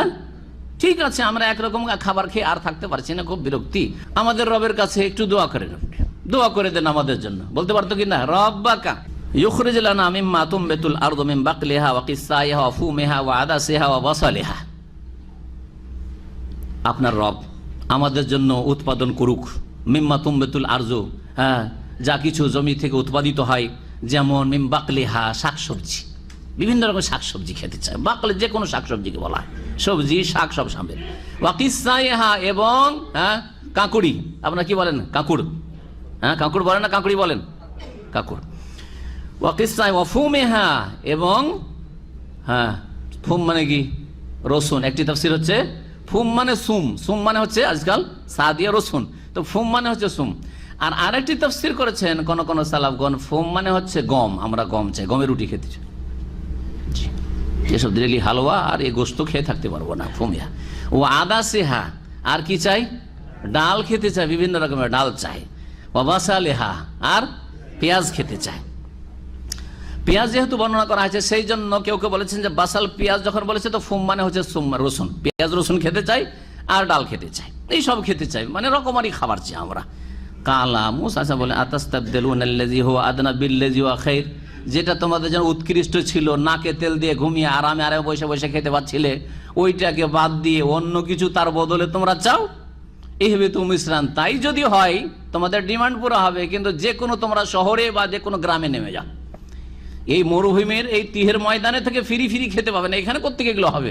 যাও কোনো গ্রামে, জনপদে চলে যাও, এলাকায় যেখানে শাকসবজি হবে, ফসল পানি হবে, ওখানে চলে যাও। ফাইন্না লাকুম মা সাআলতুম, যা তোমরা চাইলে সেখানে তোমাদের জন্য রয়েছে বিদ্যমান, যাও পাবে সেখানে গেলে। ওদরিবাত আলাইহিম যিল্লাতু ওয়াল মাসকানা, তাদের এই অবাধ্যতা, তাদের এই নাফরমানি, তাদের বদ আচরণ, বেয়াদবির জন্য আল্লাহ বলছেন তাদের উপর চাপিয়ে দেওয়া হইল আযিল্লা, লাঞ্ছনা, ওয়াল মাসকানা, এবং দারিদ্র, ও বাউ বে গাযাবিম মিনাল্লাহ, এবং আল্লাহর ক্রোধে তারা আপতিত হইল, আল্লাহর ক্রোধ তাদের উপর পতিত হইল। কেন? যালিকা বিআন্নাহুম কানু ইয়াকফুরুনা বিআয়াতিল্লাহ, কারণ যে তারা আল্লাহর বিধানাবলীকে অমান্য করেছিল, আল্লাহ হুকুম করে অমান্য করে, হুকুম করে অমান্য করে। ওয়া ইয়াকতুলুনান নাবিয়িনা বিগাইরিল হক, আর অন্যায়ভাবে তারা নবীদেরকে হত্যা করেছে। এই ইহুদি জাতি বনি ইসরাইল এক নবী না, নবীন আল্লাহ বলেছেন, অন্যবী ইয়াকতুলুনাল আম্বিয়া, নবীদেরকে হত্যা করতো তারা, নবীদের খুনি এরা। শেষ নবী মুহাম্মদুর রাসূলুল্লাহ সাল্লাল্লাহু আলাইহি ওয়াসাল্লামেরও খুনি হচ্ছে ইহুদিরা, ভালো করে শুনে রাখেন। জানেন, আমার আলোচনা মনে আছে যে নবী সাল্লাল্লাহু আলাইহি ওয়াসাল্লাম শাহাদাত বরণ শহীদ হয়েছেন কার হাতে? ইহুদিদের হাতে। ইহুদিরা হচ্ছে নবী, শেষ নবী মুহাম্মদুর রাসূলুল্লাহ সাল্লাল্লাহু আলাইহি ওয়াসাল্লামের খুনি। কোত্থেকে জানলেন? নবী করিম সাল্লাল্লাহু আলাইহি সাল্লামকে বিষ মাখা ওই ইহুদি মহিলা দাওয়াত দিয়ে কি দিয়েছিল? পায়া দিয়েছিল, পায়া চিবিয়ে নিয়েছিলেন, একটু গিলেও নিয়েছিলেন। আল্লাহ বেশ কিছুদিন তার স্পেশাল ক্ষমতায় কুদরতে বাঁচিয়ে রাখলেন, কারণ দিনের দাওয়াতের কাজ এখনো বাকি আছে। দিন যখন কমপ্লিট হলো, আলিয়াউমা আকমালতু লাকুম, যখন নবী সাল্লাল্লাহু আলাইহি ওয়াসাল্লাম মৃত্যু সজ্জায়, তখন তিনি বলছেন যে ওই যে বিষ মাখা আমি পায়া খেয়েছিলাম, তার বিষের তাসির, বিষের প্রতিক্রিয়া এখন আমি হাড়ে হাড়ে টের পাচ্ছি। মনে হচ্ছে আমার শিরা উপশিরাগুলো ছিন্ন ভিন্ন হয়ে যাচ্ছে। আল্লাহু আকবার। তার আগে বনু নাজির বিচার সালিসের নামে নবী মুহাম্মদ রাসূলুল্লাহ সাল্লাল্লাহু আলাইহি ওয়াসাল্লামকে দেয়ালের পাশে বসিয়ে ওপরে একজন বদমাইশকে উঠিয়ে যে বড় পাথর নিয়ে যাবে, একেবারে মাথার উপরে ফেলবি আর মুহাম্মদকে এখানে সেরে দিবি। জি, বহুবার চেষ্টা করেছে ইহুদিরা নবী করিম সাল্লাল্লাহু আলাইহি ওয়াসাল্লামকে খুন করার। জি, এই হচ্ছে ইহুদি জাতি। যালিকা বিমা আসাউ, আর এসব আযাব কেন? কারণ তারা নাফরমানি, বিরুদ্ধাচরণ করেছিল। ওয়া কানু ইয়াতাদুন, আর এরা সীমা লঙ্ঘনকারী জাতি ছিল। আল্লাহ রাব্বুল আলামিন তারপরে ইরশাদ করছেন, ইন্নাল্লাযীনা আমানু ওয়াল্লাযীনা হাদু ওয়ান-নাসারা ওয়াস-সাবিঈনা মান আমানা বিল্লাহি ওয়াল ইয়াউমিল আখির ওয়া আমিলা সালিহান ফালাহুম আজরুহুম ইনদা রাব্বিহিম ওয়া লা খাউফুন আলাইহিম ওয়া লা হুম ইয়াহজানুন। এই আয়াতের প্রেক্ষাপট যখন আল্লাহ রাব্বুল আলামিন ইহুদিদের এই সব তাদের বদ স্বভাব, তাদের বিভিন্ন পাপাচারের কথা উল্লেখ করলেন, যে ইহুদি জাতি সীমালঙ্ঘনকারী জাতি, এই জাতি বিরুদ্ধাচরণকারী জাতি, এই জাতি আম্বিয়া রাসূলগণদেরকে খুন করেছে, এইসব কথা যখন আল্লাহ বর্ণনা করলেন, তখন প্রশ্ন উঠে একটা স্বাভাবিক, যে আচ্ছা ওই জামানায় ইহুদিদের মধ্যে বনী ইসরায়েলদের যারা ভালো মানুষ ছিল, তাদের তৌহিদ আল্লাহর একত্ব ছিল, তারা শিরকেও লিপ্ত হয়নি, আর তারা এই সব বিভিন্ন পাপে জড়ায়নি, তারা কাউকে খুনও করেনি, তারা হারামও খায়নি, তারা কি নাজাত পাবে না? যারা তৌহিদের ওপর ছিল, ঈসা আলাইহিস সালামের অনুসারী হাওয়ারি, এবং তারপরে যতদিন পর্যন্ত তৃতীয়বাদের শিরক খ্রিস্টানদের মাঝে শুরু হয়নি, তিন খোদার শিরক, ততদিন পর্যন্ত যারা তৌহিদের ওপর ছিল, তারা কি নাজাত পাবে না, মুক্তি পাবে না? তাদের ওপর কি আল্লাহর আযাব গজব হবে বা জাহান্নামে যাবে? এই প্রশ্ন উঠে, তখন আল্লাহ বলছেন না, তারা যাবে না। এটা হচ্ছে উদ্দেশ্য। এই আয়াতের উদ্দেশ্য মোটেই এটা নয় যে যে কোনো একটা ধর্ম পালন করলেই জান্নাত পেয়ে যাবে। যে কোনো একটা ধর্ম পালন করে, ইসলাম না পালন করে যদি কেউ ইহুদি ধর্ম পালন করে, কেউ খ্রিস্টান ধর্ম পালন করে, যে যে রাস্তা দিয়ে আসুক সবাই জান্নাতের রাস্তায় আছে, টার্গেট এক, কিন্তু রাস্তা ভিন্ন ভিন্ন। এটা হচ্ছে এক শ্রেণীর গোমরা পথভ্রষ্টদের, যারা ওয়াহাদাতুল আদিয়ান, ধর্মের ঐক্যের ভ্রান্ত দাওয়াত দিয়ে থাকে, যে সব ধর্মের উদ্দেশ্য হচ্ছে আল্লাহকে পাওয়া, আর সব ধর্মের উদ্দেশ্য হচ্ছে জান্নাত, স্বর্গ লাভ করা। সুতরাং অসুবিধা নেই, আপনি ঢাকা যাচ্ছেন, কেউ যাচ্ছেন আপনি উত্তরবঙ্গ থেকে, কেউ যাচ্ছেন দক্ষিণবঙ্গ থেকে, কেউ আসছেন আপনি লঞ্চে আসছেন, কেউ আসছেন আপনি বাই প্লেন আসছেন, কেউ আসছেন এদিক থেকে ওই দিক থেকে, কেউ সিলেটের দিক থেকে, দক্ষিণ দিক থেকে, উত্তর দিক থেকে ইত্যাদি। ওই রকমই না, না ওই রকমই না। আল্লাহ বলছেন ইন্নাদ-দীনা ইনদাল্লাহি আল-ইসলাম, আল্লাহর নিকট একমাত্র দিন হচ্ছে ইসলাম। ওমাই ইয়াবতাগি গায়রাল ইসলামি দীনান ফালা ইউকবালু মিনহু, যেই ব্যক্তি ইসলাম ছাড়া অন্য কোনো দিন তলাশ করবে যে সেই দিনের মাধ্যমে আমি আল্লাহকে পাবো, আমি জান্নাত পাবো, ফালা ইউকবালু মিনহু, কখনো সেটা গ্রহণ করা হবে না। ওয়া হুয়া ফিল আখিরাতি মিনাল খাসিরিন, পরকালে সে ক্ষতিগ্রস্ত হবে। যারা বলবে যে এইটাও তো ভালো পথ। এই আয়াত সংশয় সৃষ্টি করে অনেক দুনিয়ার শিক্ষায় শিক্ষিত লোকদের মগজে, যাদের ইসলামের জ্ঞান নেই, যার ফলে তারা এইরকম কথা বলে। আর এইরকম ঘটনা আপনাদের সামনে এর আগে বর্ণনা করেছি। একজন কিং ফাহাদ পেট্রোলিয়াম ইউনিভার্সিটির সিনিয়র প্রফেসর, আমেরিকা অথবা কানাডার পাসপোর্ট হোল্ডার, সেখানকার নাগরিক, কিন্তু অরিজিনাল সে বাংলাদেশি। সে আমার 5-7 বছর ওখানে ধারাবাহিক এইরকম তাফসির হইতো। জুমার দিন এখানে তাফসির শেষ করে আসর পরে চলে যেতাম। যখন ভালো সংখ্যা তাদের ছিল, মাশাআল্লাহ, দীর্ঘদিন তাফসির করেছি। বেশ কিছু প্রফেসররা বসতেন, আর সব স্টুডেন্ট, বাইরের কেউ না, যারা মাস্টার্স করছে, পিএইচডি করছে, এরকম। তো ওখানে মাশাআল্লাহ অনেকে সহি আকীদা পেয়েছেন, আলহামদুলিল্লাহ। এই লোকের আকীদা মোটামুটি সহি, কিন্তু এই ক্ষেত্রে তার কি ছিল, বিভ্রান্তি ছিল। সে আমাকে তাফসিরের শেষে বলছে যে যারা ইহুদি অথবা খ্রিস্টান কিন্তু তাদের তৌহিদ ঠিক আছে, মানে এক আল্লাহর ইবাদতবন্দি করে, তারা কেন জান্নাত পাবে না? অসুবিধাটা কোথায়? তাদেরও তো তৌহিদ ঠিক আছে। আমি বললাম যে তাদের তৌহিদ ঠিক আছে, রিসালাত ঠিক আছে, এক আল্লাহর ইবাদত করতে হবে এবং এক রাসূলের তরিকা ইবাদত করতে হবে, এটা ঠিক আছে। লা ইলাহা ইল্লাল্লাহ ঠিক আছে, মেনে নিলাম, কিন্তু মুহাম্মদুর রাসূলুল্লাহ শাহাদাত ঠিক আছে, আশহাদু আল্লা ইলাহা ইল্লাল্লাহ ঠিক আছে, ওয়া আশহাদু আন্না মুহাম্মাদুর রাসূলুল্লাহ ঠিক আছে। পরের সপ্তাহে এই বিষয়ে বেশ কিছু ম্যাটেরিয়াল নিয়ে গেলাম, পয়েন্ট নিয়ে গেলাম, আর আলোচনা করলাম লম্বা করে। যে দ্বীন ইসলাম ছাড়া, নবী করিম সাল্লাল্লাহু আলাইহি সাল্লামের এই কালিমার দুইটি পার্টের সাক্ষ্য প্রদান ছাড়া, লা ইলাহা ইল্লাল্লাহ একটা অংশ আর মুহাম্মদুর রাসূলুল্লাহ একটি অংশ, দুই অংশের শাহাদাত ছাড়া কেউ নাজাত পাবে না। এই জন্য তো মুসা আলাইহিস সালাম সম্পর্কে নবী বলেছিলেন, একটু আগে বললাম যে মুসাও আজ বেঁচে থাকলে আমার কি করতে হইতো? অনুসরণ করতে হতো। ঈসা আলাইহিস সালাম যখন কিয়ামতের পূর্বে নেমে আসবেন আকাশ থেকে, তখন নবী করিম সাল্লাল্লাহু আলাইহি ওয়াসাল্লামের তরিকায় দেশ পরিচালনা করবেন, সেই তরিকায় বিচার পরিচালনা করবেন, সেই তরিকাতে মানুষকে দাওয়াত দেবেন। তিনি নবী হয়ে তখন দাওয়াত দেবেন না, এই উম্মতের একজন শ্রেষ্ঠ ব্যক্তি হয়ে দাওয়াত দেবেন। আল্লাহ বলছেন ইন্নাল্লাযীনা আমানু, নিশ্চয় যারা বিশ্বাস স্থাপন করেছে, ওয়াল্লাযীনা হাদু, আর যারা ইহুদি হয়েছে। হাদু, আল্লাহ ইহুদির নাম তাহলে দেননি। ইন্নাল্লাযীনা আমানু ওয়াল্লাযীনা হাদু, ঈমানদার যারা মুমিন। ইহুদি আল্লাহ বললেন না যে আমি তাদেরকে ইহুদি নামটা দিয়েছি। ওয়াল্লাযীনা হাদু, যারা ইহুদি হয়েছে।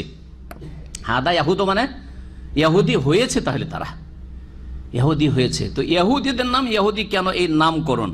নাসারা খ্রিস্টানদের নাম নাসারা কেন? আরবিতে নাসরানি এক বচন আর নাসারা বহু বচন। ইহুদিদের নাম ইহুদি কেন, এই মর্মে তিনটি মত রয়েছে। ইমাম ইবনে কাসির রাহমাতুল্লাহ আলাইহি উল্লেখ করেছেন, এই তার কিতাব থেকেই বলি। ইহুদ শব্দটি হাওয়াদা থেকে এসছে, আর হাদা ইয়াহুদ মানে হচ্ছে তওবা করা। আর তারা বলেছিল, কোরআনে কারিমে রয়েছে ইহুদিদের সম্পর্কে, যারা তাদের মধ্যে ভালো লোক ছিল, তারা বলছে ইন্না হুদনা ইলাইক, হে আল্লাহ তোমার দিকে আমরা ফিরে আসছি, মানে তোমার কাছে তওবা করছি। তো হুদনা থেকেই এদের নাম ইহুদি পড়েছে। এইটা এক নম্বর নামকরণের কারণ। দ্বিতীয় কারণ হচ্ছে যে ইহুদিরা হচ্ছে বনি ইসরাইল, আর বনি ইসরাইল মানে ইয়াকুব আলাইহিস সালামের ছেলেরা, তাই না? ইয়াকুব আলাইহিস সালামের সন্তানরা, বংশধর। ইয়াকুব আলাইহিস সালামের কয় ছেলে ছিল বললাম? 12 ছেলের বড় ছেলের নাম ছিল ইয়াহুদা। বড় ছেলের নাম ছিল ইয়াহুদা বা ইয়াহুজা, জাল দাল কাছাকাছি উচ্চারণ। জি, তো ওই নামেই এদেরকে বলছেন যে লেনিসবাতিম ইলা ইয়াহুদা আকবর আওলাদি ইয়াকুব। ইয়াকুব আলাইহিস সালামের 12 ছেলের মধ্যে বড় ছেলের নাম ছিল ইয়াহুদা, ওই নাম থেকে ইহুদিদের নাম ইহুদি হয়েছে। আর কেউ কেউ বলেছিলেন যে ইহুদিদের নাম ইহুদি এই জন্য পড়েছে যে তারা যখন তাওরাত পাঠ করতো তখন তারা ঝুঁকতো, এরকম করে ঝুঁকতো। এই ঝুঁকাটা ওদের থেকে আমাদের মুসলিম সমাজের এক সেই না হাফেজদের মধ্যে চলে এসছে। পড়ুক আর না পড়ুক ঝুঁকা শুরু, পড়ার চাইতে ঝুঁকে বেশি। দেখেছেন, হেফজখানাতে চলে যাবেন, এই পড়ো, যেমন টিচার বলেছে, মুখে পড়ছে না, ঝুঁকে চলে যাচ্ছে, যাতে টিচার দেখে যে হ্যাঁ পড়ছে, কিন্তু আসলে মুখে পড়ে না। ভালো করে খেয়াল করো, অনেক সময় দেখেছি মুখে পড়ে না, বদমাইশি করছে, কিন্তু ঝুঁকে দেখাচ্ছে যে আমি পড়ছি। জি, এই জন্য সৌদি আরবের ওলামারা, কোরআন সুন্নাহর অনুসারী, তারা বলছেন যে কোরআন তেলাওয়াতের সময় ঝুঁকা, এই হরকত, মাথা ঝুঁকানো, এটা সুন্নতের খেলাফ কাজ। কোন সাহাবী ঝুঁকে ঝুঁকে কোরআন পড়েন নাই। হয়তো অনেকের জন্য নতুন লাগবে, তাই না? হ্যাঁ, কিন্তু সংশোধন করতে হবে। এগুলো বদ অভ্যাস, এগুলো অচেতনভাবে ইহুদি নাসারাদের থেকে চলে এসছে, সচেতন না। আপনি অন্য পড়লে ঝুঁকেন না কেন? কোন উপন্যাস পড়ছেন ঝুঁকছেন, বাংলা পড়ছেন ঝুঁকছেন, কিন্তু কোরআন পড়তে লাগলে আউযু বিল্লাহি মিনাশ শাইতানির রাজিম, ঝুঁকা শুরু করুন। জি, ইহুদিরা তাওরাত যখন পড়তো তখন ঝুঁকতো। বলছেন ইমাম ইবনে কাসির রাহমাতুল্লাহ আলাইহি, আন্নাহুম ইয়াতাহাওয়াদুন আই ইয়াতাহাররাকুনা ইনদা কিরাআতিত তাওরাহ, তাওরাত যখন পড়তো তখন তারা ঝুঁকতো। খ্রিস্টানদের নাম খ্রিস্টান কেন? দুটি কারণ বর্ণনা করা হয়েছে। একটা হচ্ছে নাসারা আনসার মানে সাহায্য করা। ঈসা আলাইহিস সালাম বলেছিলেন তার হাওয়ারিদেরকে, মানে তার সাথী সঙ্গীদেরকে, মানে আনসারি ইলাল্লাহ, আল্লাহর জন্য আমার কে সাহায্য করবে? কালাল হাওয়ারি নাহানু আনসারুল্লাহ, আমরা হচ্ছি আল্লাহর সাহায্যকারী। এখান থেকে নামকরণ হয়েছে। আর আরেকটি মত হচ্ছে যে খ্রিস্টানরা নাসেরা নামক গ্রামে আশ্রয় নিয়েছিল। তার আগে কেউ কেউ বলেছেন যে মারিয়াম আলাইহিস সালামের পেট থেকে যখন ঈসা আলাইহিস সালাম ভূমিষ্ঠ হলেন তখন অলৌকিকভাবে, বাপ নেই, তাই না, মা আছে বাপ নেই, সন্দেহ করা শুরু করলো। তখন সমাজে থাকলে গালমন্দ শুনতে হবে, আর মানুষের যেই সেই বলতে থাকবে আর ভৎসনা শুনতে হবে। তিনি অন্য গ্রামে নাসেরা নামক গ্রামে গিয়ে আশ্রয় নিয়েছিলেন। এখান থেকেই খ্রিস্টানদের নাম কি হয়েছে? নাসারা বা নাসরানি। আল্লাহু আলাম। তাফসীর ইবনে কাসির থেকে আপনাদেরকে শোনাইলাম। আল্লাহ বলছেন যে যারা ইহুদি হয়েছে, যারা খ্রিস্টান হয়েছে, সাবেঈন, আর যারা সাবি হয়েছে। সাবি কারা? সাবিদের সম্পর্কে নানা মত রয়েছে, তার মধ্যে যেটি সবচাইতে ভালো মত বলা যেতে পারে সেটা হচ্ছে তারাও কোনো আসমানি কিতাবের অনুসারী ছিল। পরবর্তীকালে তারা ফেরেস্তার পূজা বা তারকা পূজা বা অন্য গায়রুল্লাহর পূজা শিরকে লিপ্ত হয়, ওদেরকে সাবি বলা হয়েছে। এই সাবি জাতি আজকাল দেখতে পাওয়া যায় না, তবে বলা হচ্ছে যে প্রাচীন যুগে পারস্য দেশে ছিল। আর কেউ কেউ বলছে সাবি যারা প্রচলিত ধর্ম ছেড়ে দিয়ে অন্য কোনো ধর্ম অবলম্বন করত, তাদেরকে প্রাচীন যুগ থেকে লোকেরা সাবি বলতো। এই জন্য নবী মোহাম্মদ সাল্লাল্লাহু আলাইহি সাল্লামকে মক্কার মুশরিকরা মনে করতে আমরাই সত্য ধর্মে, পুতুল প্রতিমার পূজায়, আর মোহাম্মদ নতুন ধর্ম নিয়ে এসছে, তাহলে মোহাম্মদ কি হয়ে গেছে? সাবি হয়ে গেছে। মোহাম্মদ সাল্লাল্লাহু আলাইহি সাল্লামকে তারা সাবি বলতো। আর কেউ যদি ইসলাম গ্রহণ করতো তাহলে আসলামতা বলতো না, সাবাতা মানে তুমি বিধর্মী হয়ে গেছো, বিধর্মী বলতো। সাবি মানে বেদিন, বিধর্মী বলতো। এই গালটা কোনো নতুন না যে আজকাল গাল দিচ্ছে। আপনি সহি আকীদার কথা বললে ওয়াহাবি, লাহাবি, লামজহাবি, এই গালগুলি ওদের কাছ থেকে শিখা, কথা বলছেন না? মক্কার মুশরিকরা এই গাল দিত। যারাই নবী সাল্লাল্লাহু আলাইহি ওয়াসাল্লাম অনুসারী হতেন তাদেরকে সাবি বল। আপনি কোরআনে ও হাদিসের দলিলের সাথে আসেন কিনা এটা আপনার দেখার বিষয়। কে গাল দিচ্ছে, কে কি করছে ওইসব দেখেন না। গাল যুগে যুগে আম্বিয়া রাসূলগণ বেশি খেয়েছেন, সাহাবীরা শিয়া রাফিজিদের কাছে গাল বেশি খাচ্ছেন। জি, আমাকে আপনাকে গাল দেওয়া চাইতে বেশি গাল দিচ্ছে সাহাবায়ে কেরামকে, রাফিজি, শিয়ারা, ইরানিরা। তো গাল খেলেই খারাপ লোক হয় না। গাল খাচ্ছেন চলন দোষে না আল্লাহর সাথে, দলিলের সাথে, ওহির সাথে সম্পর্কের কারণে, এইটা দেখবেন আপনি। যদি ওহির সাথে থাকে বলে আলহামদুলিল্লাহ, কোরআন এবং হাদিসের সাথে আছে আলহামদুলিল্লাহ, গাল দিচ্ছ তুমি, তোমার পরিণাম খারাপ করছো। আল্লাহ বলছেন মান আমানা বিল্লাহি ওয়াল ইয়াউমিল আখির, যারা আল্লাহ এবং পরকালে বিশ্বাসী হবে, ওয়া আমিলা সালিহান, আর সৎকর্মশীল হবে, ফালাহুম আজরুহুম ইনদা রাব্বিহিম, তাদের জন্য তাদের প্রতিপালকের কাছে উত্তম প্রতিদান রয়েছে। ওয়ালা খাউফুন আলাইহিম ওয়ালা হুম ইয়াহজানুন, তাদের কোনো ভয়ও নেই, তারা চিন্তিত হবে না। তাহলে যারা ইহুদি থেকে খাঁটি তৌহিদের ওপর ছিল, সেই যুগে যখন নবী সাল্লাল্লাহু আলাইহি ওয়াসাল্লামের আবির্ভাব হয়নি, খ্রিস্টান ছিল নবী সাল্লাল্লাহু আলাইহি ওয়াসাল্লামের আগমনের পূর্বে, কারণ নবী সাল্লাল্লাহু আলাইহি ওয়াসাল্লাম আসার মাধ্যমে এই দিনগুলি রহিত হয়ে গেছে এবং কিতাবগুলি বিকৃত হয়ে গেছে, ধর্ম বিকৃত হয়ে গেছে। এখন যদি সত্য দিন পেতে হয় এবং তৌহিদের সাথে রিসালাত মানতে হয়, তো শেষ নবী মুহাম্মদ রাসূলুল্লাহ সাল্লাল্লাহু আলাইহি ওয়াসাল্লামের অনুসরণ প্রত্যেক মানুষের জন্য ফরজ, জিনের জন্য ফরজ। ওয়াইদ আখাযনা মিসাকাকুম, স্মরণ করো যখন তোমাদের কাছ থেকে অঙ্গীকার নিয়েছিলাম। মূসা আলাইহিস সালাম যখন তাওরাত নিয়ে আসলেন, নিয়ে আসার পরে তাওরাত যখন পড়ে শুনাইলেন, দেখলেন যে মাসলা তো কঠিন কঠিন, এত কঠিন মুশকিল মাসলা তো মানা যাবে না। তখন বললো যে মূসা এত ভারী কথা মানতে পারবো না, হালকা হালকা মশলা নিয়ে এসো, বুঝছেন না, হালকা মশলা চাই। আল্লাহ বলছেন মূসা আলাইহিস সালাম, আল্লাহ কি করবো, তাওরাত নিয়ে আসলাম, এরা তো তাওরাত মানতেই চায় না। মানবে না, আগে যে ওয়াদা করেছে মানবো, তুমি নিয়ে আসো মানবো, এখন বলছে মানবো না। আচ্ছা ঠিক আছে। আল্লাহ তুর পাহাড়কে, কেউ কেউ বলছে তুর পাহাড়কে, কেউ বলছে যে তুর মানে হচ্ছে পাহাড় পর্বত, তুরেরও শাব্দিক অর্থ হচ্ছে পর্বত। একটা পাহাড়কে অথবা তুর পাহাড়কে উঠিয়ে আল্লাহ নিয়ে চলে আসেন মাথার উপরে বনি ইসরায়েলদের। আর তাওরাত মূসা আলাইহিস সালাম বললেন যে তাওরাত নিয়ে যাও ওদের কাছে, আর বলো যে তাওরাত মানবে নয় পাহাড় পড়বে। বোঝা গেছে? এই পাহাড় দিয়ে তোমাদেরকে পিষে দেব, আর না হলে তাওরাত মানো, সোজা যে অঙ্গীকার করেছ এই অঙ্গীকারে অটল থাকো। আল্লাহ বলছেন যে স্মরণ করো যখন তোমাদের কাছ থেকে অঙ্গীকার নিয়েছিলাম, অকাঠ্য ওয়ারাফানা ফাওকাকুম তুরা, আর তোমাদের উপর তুর পর্বতকে উঠিয়ে রেখেছিলাম, খুজু, আর বলেছিলাম গ্রহণ করো, মা আতাইনাকুম, যা তোমাদেরকে প্রদান করলাম, বেকুয়াতিন, দৃঢ়তার সাথে। দৃঢ়তার সাথে মানে আমল করতে হবে, জাতিগতভাবে না। যেমন আজকাল মুসলিমরা কোরআন ধরে আছে, দৃঢ়ভাবে ছেড়ে দিয়েছে, এরকম নামাজ নেই, মাঝে মাঝে জুমা পড়ে, ঈদ পড়ে, বোঝা গেছে না? বেকুয়া ধরতে হবে, বেকুয়া। আল্লাহ বলছেন খুজু মা আতাইনাকুম বেকুয়া ওয়াজকুরু মা ফিহি, যা কিছু তাতে আছে তা তোমরা স্মরণ করতে থাকো, লাআল্লাকুম তাত্তাকুন, যাতে করে তো সংযুক্ত পাপ মুক্ত হইতে পারো। সুম্মা তাওয়াল্লাইতুম বাদা যালিকা, তখন তো ভয়ে মেনে নিলে, তারপরে তোমরা ফিরে গেলে। ফালাউলা ফাদলুল্লাহি আলাইকুম, আল্লাহর অনুগ্রহ যদি তোমাদের উপর না হইতো আর তার রহমত না হইতো, লাকুনতুম মিনাল খাসিরিন, তাহলে তোমরা ক্ষতিগ্রস্তদের অন্তর্ভুক্ত হতে। ওয়ালাকাদ আলিমতুমুল্লাযিনা আতাদাউ মিনকুম ফিস সাবত, আর নিঃসন্দেহে তোমরা জানো ওই সব লোকদেরকে যারা শনিবারের ব্যাপারে সীমা লঙ্ঘন করেছিল, মাছ ধরার হিল্লা করে। ফাকুলনা লাহুম, তখন তাদের সম্পর্কে আমি ঘোষণা করেছিলাম, কুনু কিরাদাতান খাসিন, তোমরা লাঞ্ছিত বাঁদরে পরিণত হও, লাঞ্ছিত বানরে পরিণত হও।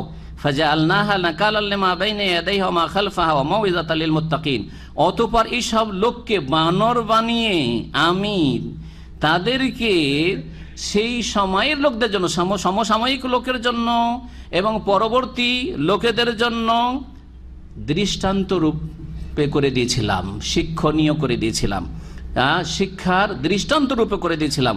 ওয়ামাউইযাতাল লিল মুত্তাকিন, এবং আল্লাহ ভীরু সাবধান যারা সতর্ক তাদের জন্য উপদেশ স্বরূপ করে দিয়েছিলাম। এতে ছিল যারা পরে আসবে তাদের জন্য শিক্ষা, এবং সেই সময় যেসব লোকেরা বসবাস করো তাদের জন্য শিক্ষা, যে এই সব লোকেরা শনিবারে বলা হয়েছে তো মাছ ধরিও না, দাউদ আলাইহিস সালামের যুগের ঘটনা, সূরা আরাফে বিস্তারিত এই ঘটনা রয়েছে। যে ওদের বলা হয়েছিল যে তোমরা শনিবারে তোমাদের সাপ্তাহিক ইবাদত বন্দিগির দিন, যেমন জুমার দিন আমরা আসি, ওরাও তাদের সাপ্তাহিক ইবাদত বন্দি করতো শনিবারে। শনিবারে মাছ বেশি বেশি আসতো, লোভ সামলাইতে পারলো না। তখন আল্লাহ পরীক্ষা ফেলে দেন যে শনিবারে তোমরা মাছ ধরতে পারবে না। বলবো ঠিক আছে, আল্লাহর কথাটাও মানা হবে, আর হিল্লা করে আমাদের মাছও খাওয়া হবে। কি করলো? হ্যাঁ, জাল লাগিয়ে রেখে দিল।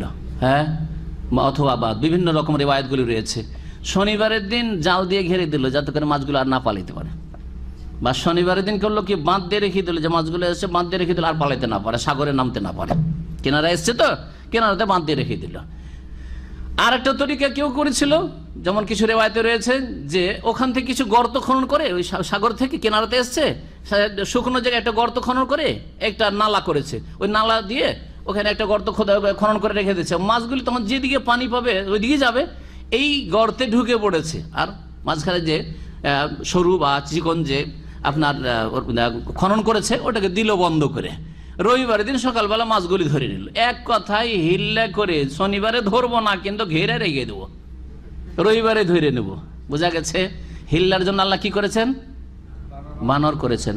আজকেও যদি মানুষকে বানর করার আল্লাহর আযাব থাকতো তো 3 তালাক দিয়ে হারাম হয়ে গেল, বিবি হালাল করতে হবে। আল্লাহ বলছে হালাল না স্বেচ্ছায়, যতক্ষণ কোথাও বিয়ে না হবে, স্বেচ্ছায় স্থায়ীভাবে ওখানে বিয়ের নিয়ত করে বিয়ে না করবে আর বিয়ে না বসবে, কন্ট্রাক্টে এক রাতের জন্য কারোর সাথে বিয়ে পড়িয়ে দিয়ে সকালবেলা তুমি ছেড়ে দাও, আমার বিবি আমার। এটা হিল্লা, এটা হচ্ছে ইহুদিদের অনুকরণ হিল্লা। আল্লাহর আযাব, আল্লাহর রহমত যে এই উম্মতের উপর এইরকম আযাব আসে না, না হলে আযাব আসতো। এইরকম বহু হিল্লা আছে। সাদকার মাল মাদ্রাসায় ফতুয়া আছে কওমি মাদ্রাসাগুলির, কি যে জাকাতের মাল নাকি মাদ্রাসা খেতে পারবে না, তখন কি করে জানেন? ইয়াতিমকে ওই জাকাতের টাকা নিয়ে এসে ধরিয়ে দেয়। মাদ্রাসায় পড়েছেন ওরা, মাথা যোগাচ্ছে, ঠিক না? আছে না নেই? জি হ্যাঁ, ইয়াতিমকে ধরিয়ে দিল। ইয়াতিমকে ধরিয়ে দিলেন তো ইয়াতিম নিয়ে বাড়িতে টান দিবে না, ওকে উঠতে দেবে, মেরে ফেলে দিবে ওকে। টাকা ধরিয়ে দেওয়ার পরে বলছে যে টাকাটা এখন তুমি কি করো, মাদ্রাসা দান করে দাও। তুমি যখন তোমাকে দিলাম তখন জাকাত থাকলো, তুমি যখন আমাদের মাদ্রাসায় দিয়ে দিলে তখন আর জাকাত থাকলো না, দান হয়ে গেল। সুতরাং আমাদের জন্য কি হয়ে গেল? এই হিল্লা করে জায়েজ হয়ে গেল জাকাতের টাকা মাদ্রাসার জন্য। শোনা জায়েজ হিল্লা, হারাম হিল্লা, এগুলি তো আল্লাহর আযাব আসবে। আল্লাহ যেন হেদায়েত দান করে এসব আলেম ওলামাদেরকে, যাদেরকে আলেম বলছেন আপনারা। এই জন্য মন্দ আলেমের পরিচয় নিয়ে গত সপ্তাহে আলোচনা করেছি। আল্লাহ যেন আমাদেরকে হেদায়েতের উপর রাখেন, আল্লাহ যেন গুনাহ খাতা আমাদের মাফ করে দেন। সুবহান রাব্বিকা রাব্বিল ইজ্জাতি আম্মা ইয়াসিফুন ওয়া সালামু আলাল মুরসালিন, আলহামদুলিল্লাহ।